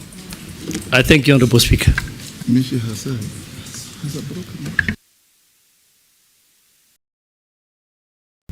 Honorable Raso, and then Mule. Thank you very much, Honorable Speaker. Honorable Alfred, you are the governor of Machakos, and also you are government spokesman. During those two stints, we were able to follow you. You were able to publicize what you are doing, the government agenda, when you are the spokesman. But once you were vetted by this committee and you appointed a cabinet secretary, You just slowly faded away. Is it that maybe it is comfort zone to be a cabinet secretary? Or the dockets that you occupy were not really engaging? Because Article 152 clearly says what is cabinet. The president, the deputy president, the attorney general, and 14 to 21 cabinet secretaries. Those are the people who run government. And because of your background, we expected you to really support the government you are serving, particularly in advising them on the area of communication. Because your PhD is on communication. So maybe you will comment on that. Honorable Speaker, I need to ask something on labor. Not preamble, because I am just asking two questions because of time. Go ahead, go ahead. Thank you, Honorable Speaker. Honorable Alfred, my second question, we had two generals in the army, the late General Mlinge, General Mahmoud. During the army recruitment, recruiting officers will go to an area and they will say, look out for this tribe, because they were looking out for the minorities, that minorities should not be excluded from the army. When we come to the ministry, if the House approves you, the ministry you are likely to go to, labor. Do we have systems in place to monitor, to evaluate, to look for minorities? Because I think it's not good enough to just speak on the radio, the social media, or the Gazette. And yet a lot of youngsters who are in the rural areas do not have access to many of these things. So if the House approves your nomination, what is it that you are likely to do? That there is regional balance, ethnic balance, and a lot of youngsters will be able to get opportunity in Kenya and even overseas. Thank you, Honorable Speaker. Thank you very much. And no Machakos drama. Thank you very much, Mr. Speaker. I stand guided. Mr. Speaker, I want to ask the nominee. This country, and I want to tell the civil servants in this government, there have been unrest in different cadres, doctors, nurses, lab technologists, electricians, whatever. And once there is unrest between labor disputes, there is always a negotiation and an agreement is arrived. But time and again, you will come and hear that the same union claiming that the government is not honoring the agreements. As you get into this ministry, can you tell Kenyans what will you do to make sure that every agreement between the civil servant and the government of the day are implemented to the letter, not to leave it just to unions, not to leave it to the ministry itself, not to leave it, even we saw the last one for doctors, whereby we have a ministry for labor, but the head of public service had to come in for negotiation. When we have a standalone ministry for labor, please, if you are approved by this committee, tell Kenyans today how you will do differently to make sure that we don't get this embarrassment to the employees of government. Nominee, you can answer those from Honorable Mishi, Shuria, Raso, and Mule. I want to agree with Honorable Mishi about the gravity of the issues. I have done my research and I've realized that our children are going to countries where we don't really have agreements with those countries about how to operate and what needs to be operated. There used to be a big problem also because I remember I sat on this seat, Mr. Speaker, and I promised that if confirmed and appointed as a Minister of Foreign Affairs, my first trip would be to Saudi Arabia, and I did that. I went to Saudi Arabia, I met Kenyans, I met people who are suffering, and we started the process of changing, and a bilateral labor agreement is to be signed between Kenya and Saudi Arabia and some of these countries, which I will push for. One of the things that I would like to do is also get lawyers, our lawyers from the Attorney General's office, to go to some of these countries and study and understand their laws, because we need to know what we are dealing with, because what we may think here is important may not be covered in their laws, so that we can also be able to know how to navigate those countries, because we can't go and impose our laws to them, and we see how we can work with them, especially if they are not signatories of international conventions that we are signatories to. And the protocols that need to be measured. And my apologies that, you've had to go through many of these challenges where people die and they can't even get their things to be brought back home.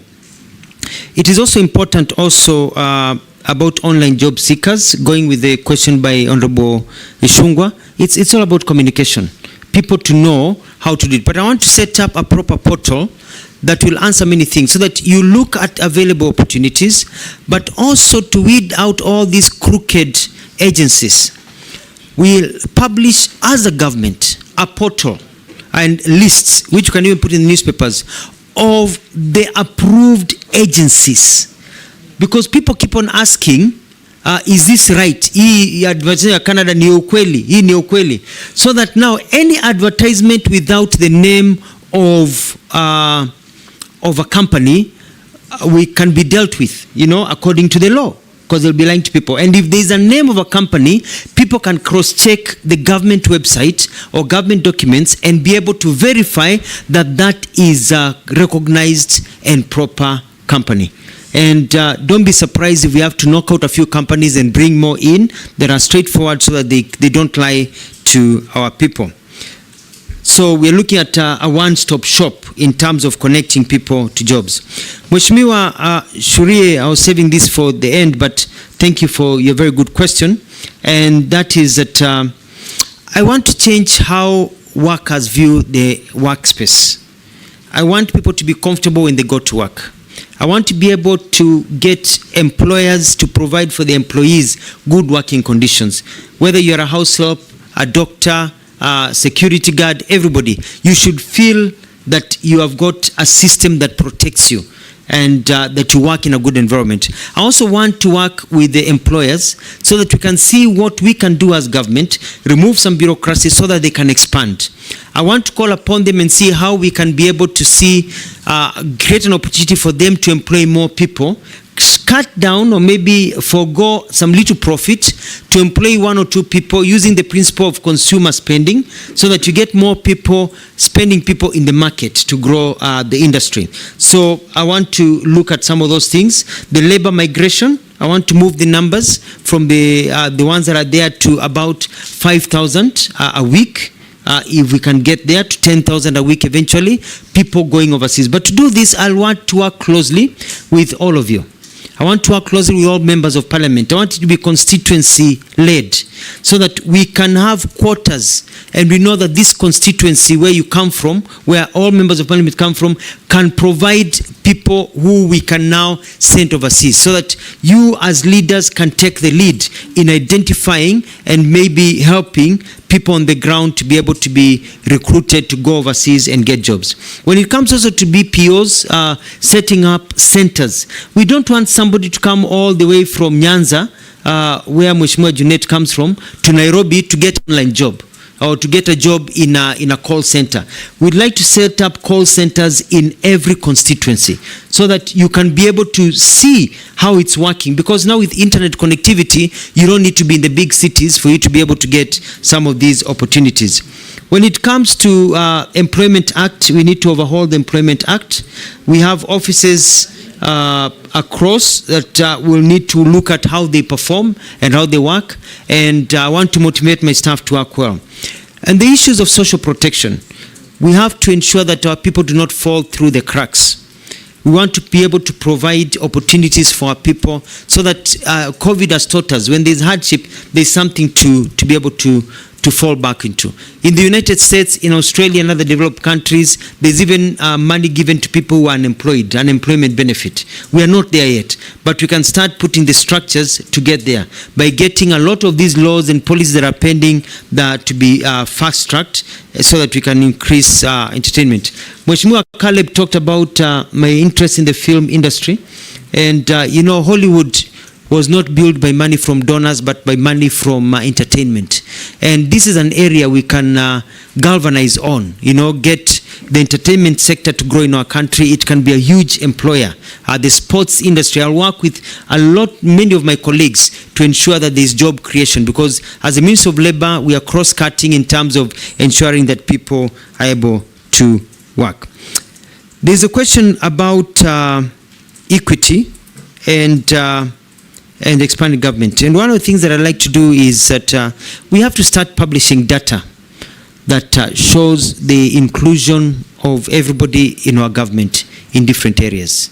I think that is critical, so that people may have the idea that they are not included. It's good for them to know that they're included. So that's one thing that I'd like to do, is constant publishing of data.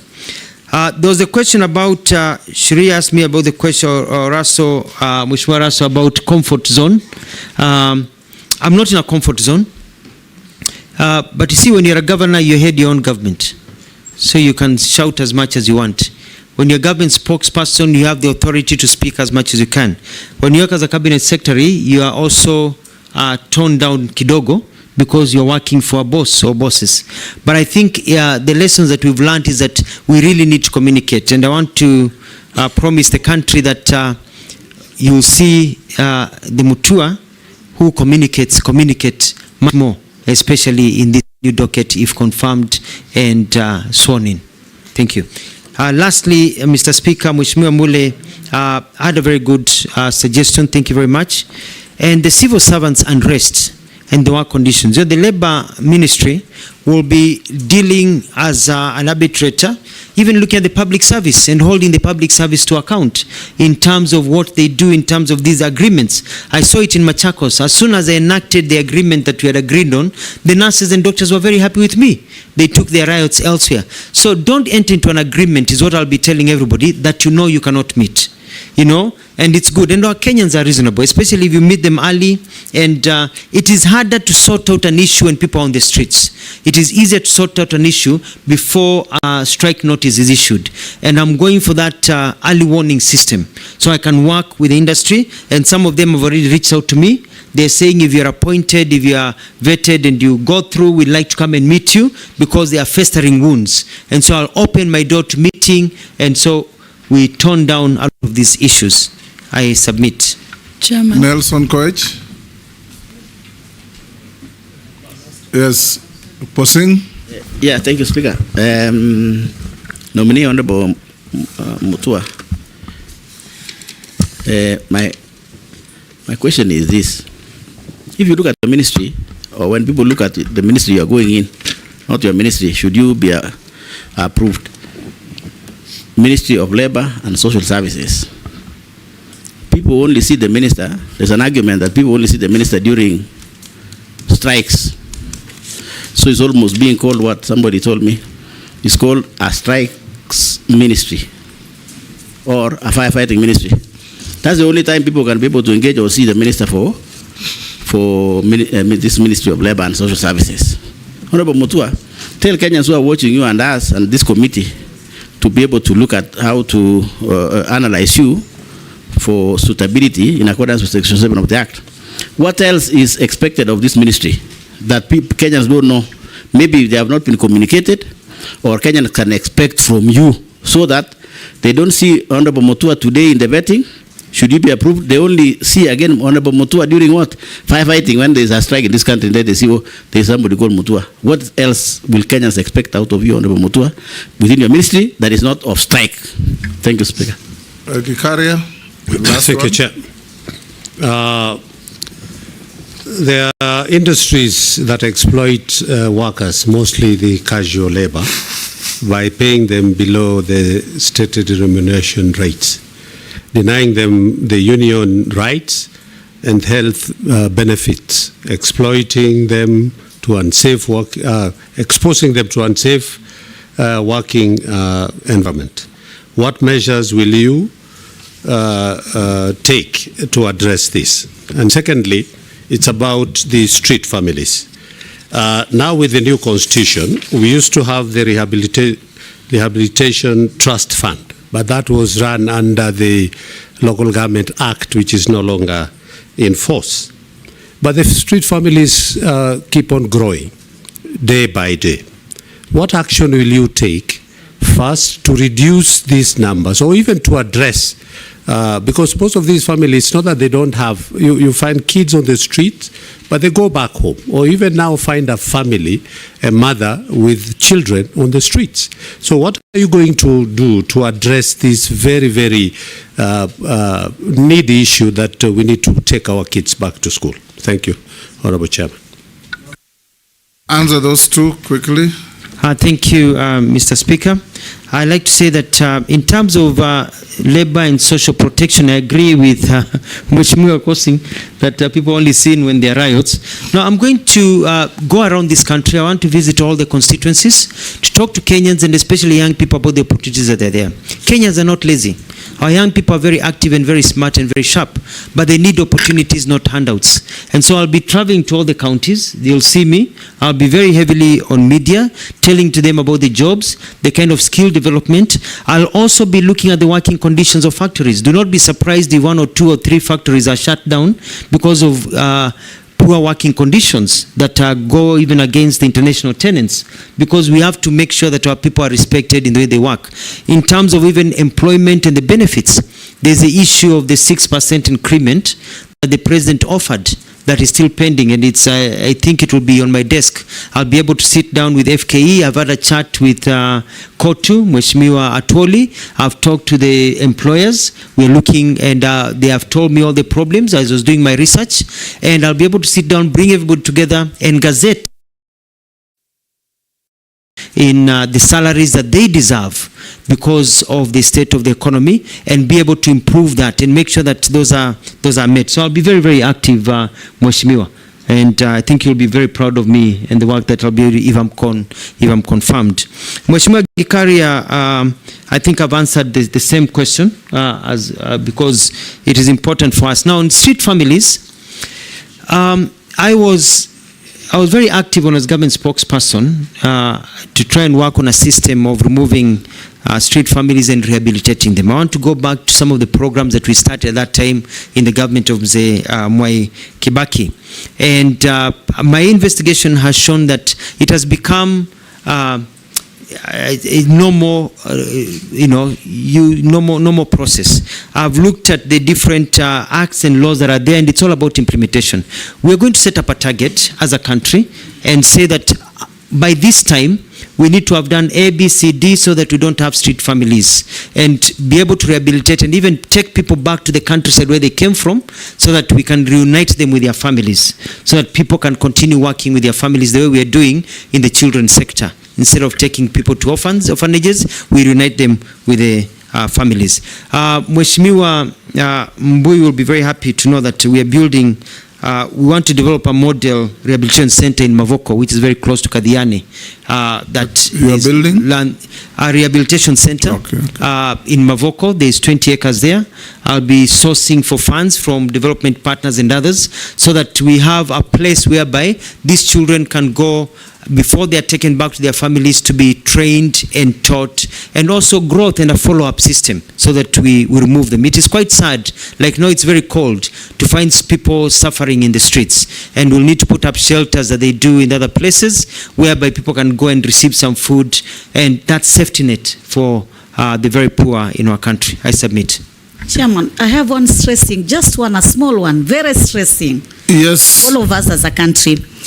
Kuna hili swala moja, waziri mteule, iwapo utachaguliwa katika wizara hii ya wafanyakazi, kuna swala nyeti ambalo wafanyakazi wa EPZ walijiunga katika chama cha wafanyakazi, na hivyo sasa kufikia sasa wafanyikazi 4,000 wamefutwa kazi katika viwanda viwili vya EPZ huko eneo bunge la Changamwe kwa kujiunga na chama cha wafanyikazi, na hata wizara yako ina taarifa hiyo.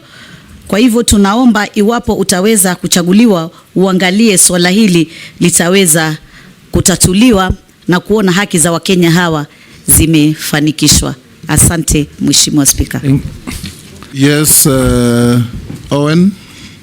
Honorable Speaker, the nominee, briefly, just tell us about your vision for the NSSF. I think it is an area that has not been touched. Daud. Thank you, Mr. Speaker.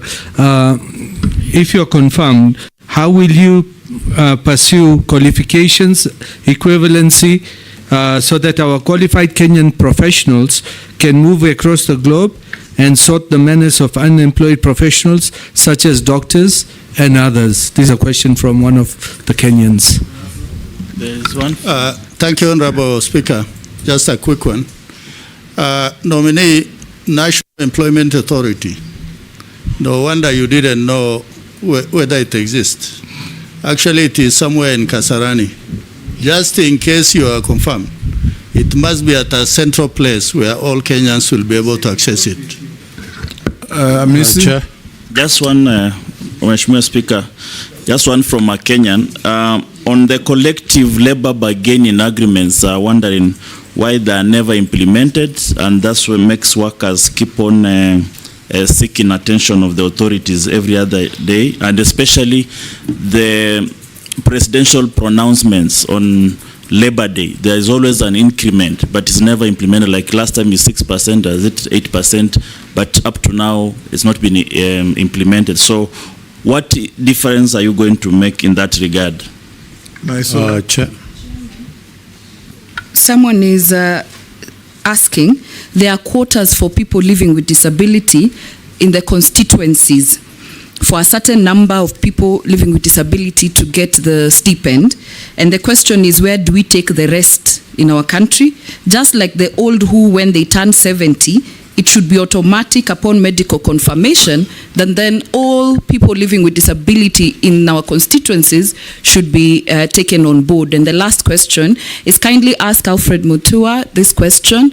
Upon confirmation, you should go to those foreign countries and negotiate with tech companies to allow Kenyan citizens work for them from Kenya without using VPNs and residential proxies. There are a lot of job opportunities in the tech industry, but we can't access them due to location restriction. There are very many, from transcription, captioning, machine learning, data entry, chatting, software development, etc., instead of exporting labor. Chair. We must. Thank you. Yes.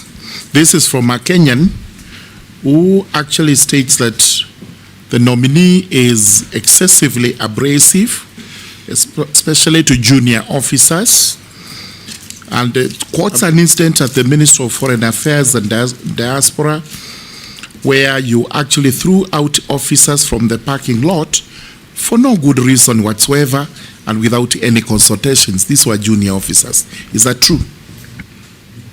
Speaker, just one from the teachers. Yes, Mole. This is from the teachers' fraternity in Kenya. They are asking, let them, you tell them how you will avert the incoming strike, because you have said you want to arrest the strikes before they happen. So they want to hear the mechanism which we'll use when you are approved. Then they are also saying that kindly ask Dr. Mutua, he made pronouncement that resulted up on Kenyan troops going to Haiti when he visited the US. Does he regret making such deals which later landed him in trouble with the head of state to the extent he was shifted to another docket? How true that it is, I don't know, but it's from the public. That you, Mole, you are not being fair to Mutua, the nominee. The Kenyan police going to Haiti was approved by Parliament, so it can't be his responsibility. Yes. Yeah, it's only one short one on. There's a constituents asking about what the nominee will do if approved about those rogue labor officers who are at the ground there, who are compromised by most of these industrialists. Yes, nominee, can you very quickly respond to those? Thank you, Mr. Speaker. I'll start with the Honorable Esuda's issue about quotas for people with disability. It is true. It is quite unfortunate, and I find it very, in my research, unfair that you only give in to a certain percentage in a household and not to everyone. So one of the things I'll do is make sure that it is everyone that is covered, and we roll it out according to the finances that we have. It should go to all, not just few. The President has given directives that we increase the numbers by 500,000, and I'm going to make sure that these are captured in there. The other thing is to work also with Parliament to see, not Parliament but Treasury, the monies that are recovered out of attrition, people die, so they can be rolled into other programs without them having to go back to Treasury and never coming again.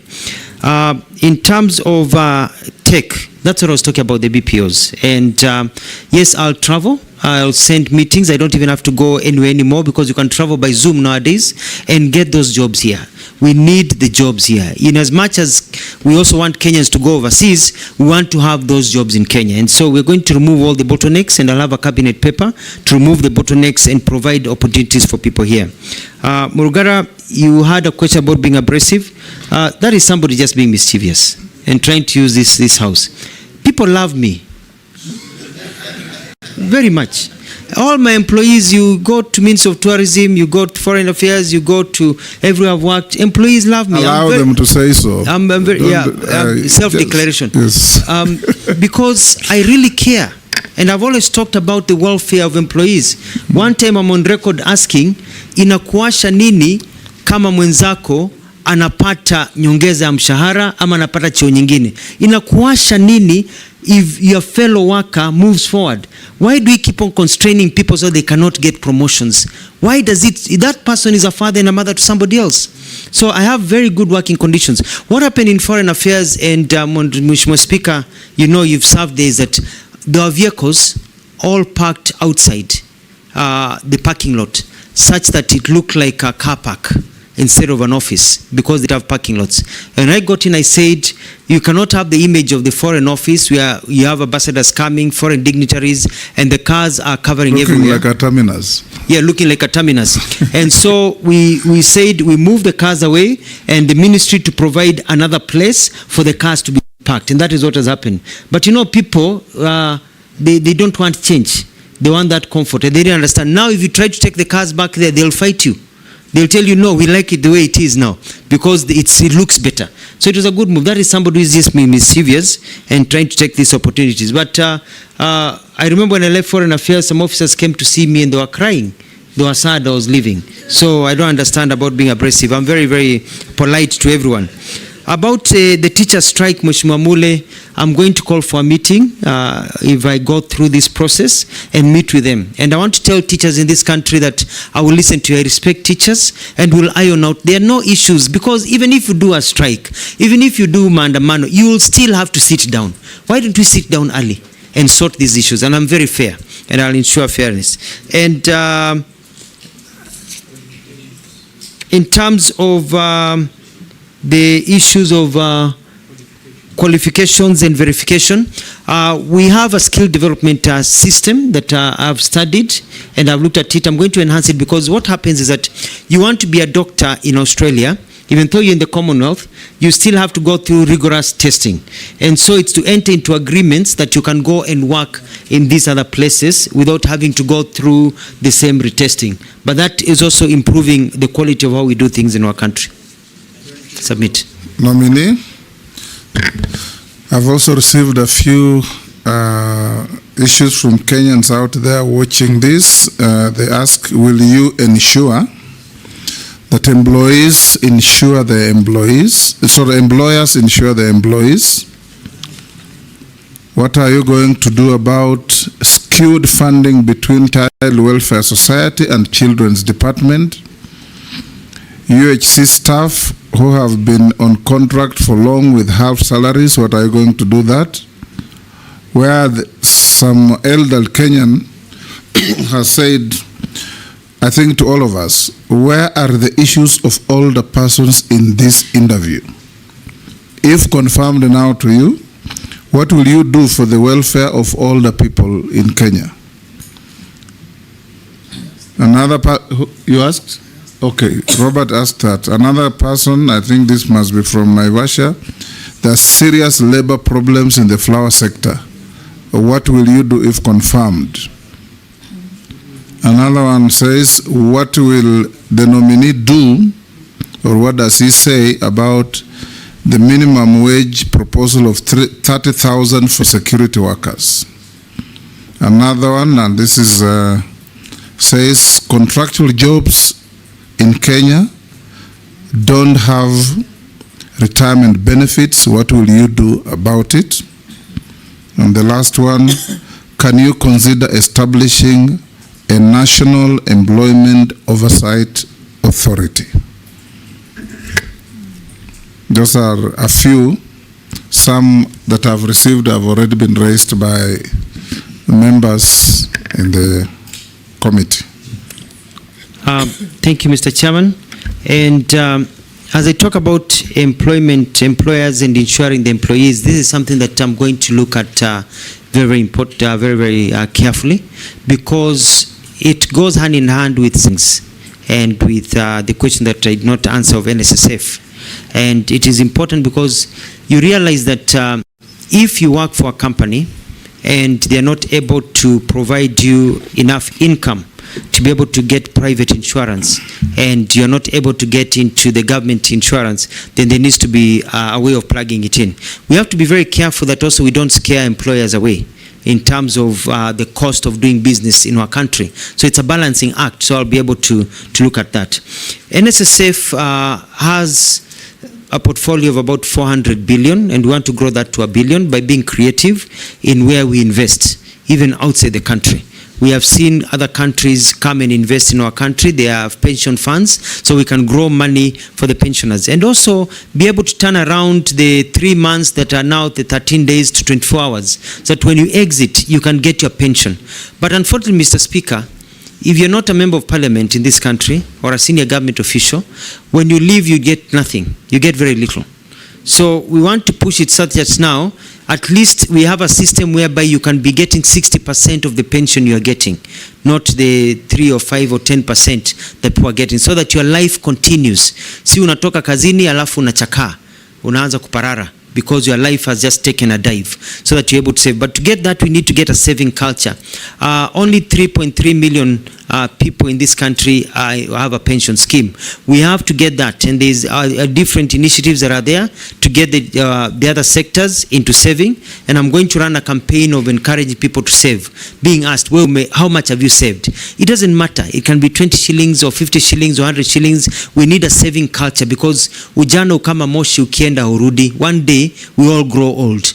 And so if you grow old and you don't have a kitty you've been saving and you've been eating everything, then you'll end up in the street. And the culture nowadays is not like the other one. You know, the Gen Zs are growing up and moving on in their lives. They'll not be there to take care of us when you grow old. So I'm going to get into a communication program for Kenyans to know, when you eat something, if you have 3 mangoes, please put one aside and eat 2. For another day, to get that culture. I've heard about the staff of UHC. I'm aware, because we piloted that also in Machakos. I'll also be looking into that. The older persons, one of the things that I like to do is look at how we can give benefits to older people. In many countries, you find there are benefits. For example, in the United States, where after you pass a certain age, you get a card. That card allows you to even get into some public transportation for free. That even allow you at that particular age to get a discount, so that when you go shopping at a shopping mall, or you go shopping at a center or somewhere, or you go buy something, or if you're seeking a government service, you show your card and you get a 10-20% discount, because you're at an age where you're not earning an income. You're actually using your pension. So I'd like to introduce that, so that our old people have a card that you can use to get a discount. That will cushion you in terms of social protection. I've heard about the flower issues in Naivasha, and the also bulk of these old people nominee are in the rural areas. In the rural areas. Where will they get discounts in villages in Turkana? Well, it's also when they seek government services. Pilot probably from centers, but also pay attention to the rural areas. Yes, we'll find ways, and I think the main thrust here is the intention, and the intention is that our older generation need to have a way of cushioning them. They served us, they are our parents. They have taken good care of us. Let's cushion them in the old age and create a system in our country that takes care of them even as they go about with the Inua Jamii. That is good, but also whether we can even go further and see how we're working with other organizations, see what we can do. There was a question about the child welfare and Children's Society and their fundraising. We will be bringing, if I get confirmed and appointed, cabinet papers to see whether we can create special funds so we can have internally regenerated funds for able to use for children welfare and also fast track some of the laws. For example, Kenya has been identified as a country that is heavily involved in child trafficking. We are a conduit of child traffickers. We are a destination of child traffickers. We are a source of child trafficking. And it is also because we have failed, and I'll be bringing through cabinet, I think it's already there, through the, if I'm appointed, through the Mheshimiwa Ishungwa, the passage of us to get into the Hague Convention for the protection of child, trafficking. Because if countries like Somalia can sign child trafficking in the Hague, and Tanzania and Uganda and others, and we have failed to do so, it makes us look like we really support trafficking of children across the world. On the minimum wage, I will look into it. I'll sit down and see, because it depends on what the market can afford. But also we need to, I remember as I finalize, Ford, when Henry Ford, when he built the Ford company, he said he would pay his employees enough money that they can afford to buy the cars that they build. We need to be a culture where we can pay people enough money to enable them to be able to live decent lives according to what the market can also afford. So it's a discussion with the employers, because we don't also want to destroy the good enabling environment for work, but it is important.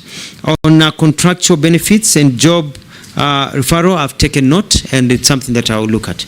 I submit. Thank you, nominee. The last two issues I want to put to you. On the issue, as a follow-up to Honorable Mishi's issue about Saudi Arabia. Yes. What you probably will need to do is check out on a country like Philippines. It is the largest exporter of non-professional workers in the world. Anywhere you go in big hotels, you'll find Filipino workers, happy, decent. Find out what mechanisms and legal regime they operate between Philippines and the countries they work. Anywhere you go, perhaps if you go to the moon, you'll find a Filipino worker. The last one, you've talked about NSSF. You can borrow a leaf from our neighbor Tanzania. What Tanzanians do, all the big money held by NSSF, they have engaged with the Minister of Foreign Affairs, and instead of government buying property as missions, it's NSSF that buys those properties and owns them. So the government then pays NSSF rent at source. You reduce yourself from the problems of foreign exchange, and instead of paying foreign exchange to another country, you're paying in local currency at the rates of those countries to your own NSSF. So even the rate of return on the investment is excellent. You may consider engaging NSSF to do that. I'll end there, and after we finish, you will see our secretariat.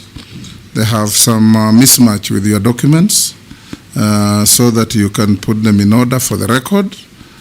I want to ask you a few last questions. Do you have any, have you ever been mentioned adversely in any integrity-related report or investigations? Forget about your Machakos shenanigans. No, I have never. Yes. Do you hold any leadership position in any political party within Kenya? No, I do not. What is your net worth? Net worth is 462 million shillings. Made of? Made of assets that I have, like homes, land, where I do some bit of farming, and a few businesses that I have. Thank you. Thank you, Alfred. make sure before you leave, you sort out your documentation with the Secretariat. So we can release you to go back to your other duties.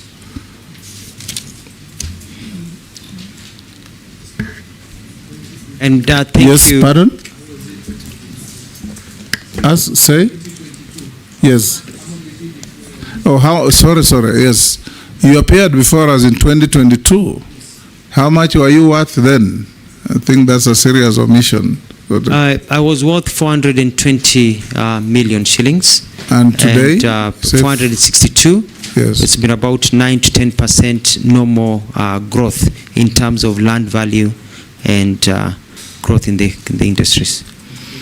Thank you. You may be escorted by our sergeant. Have a good day and a blessed Sunday.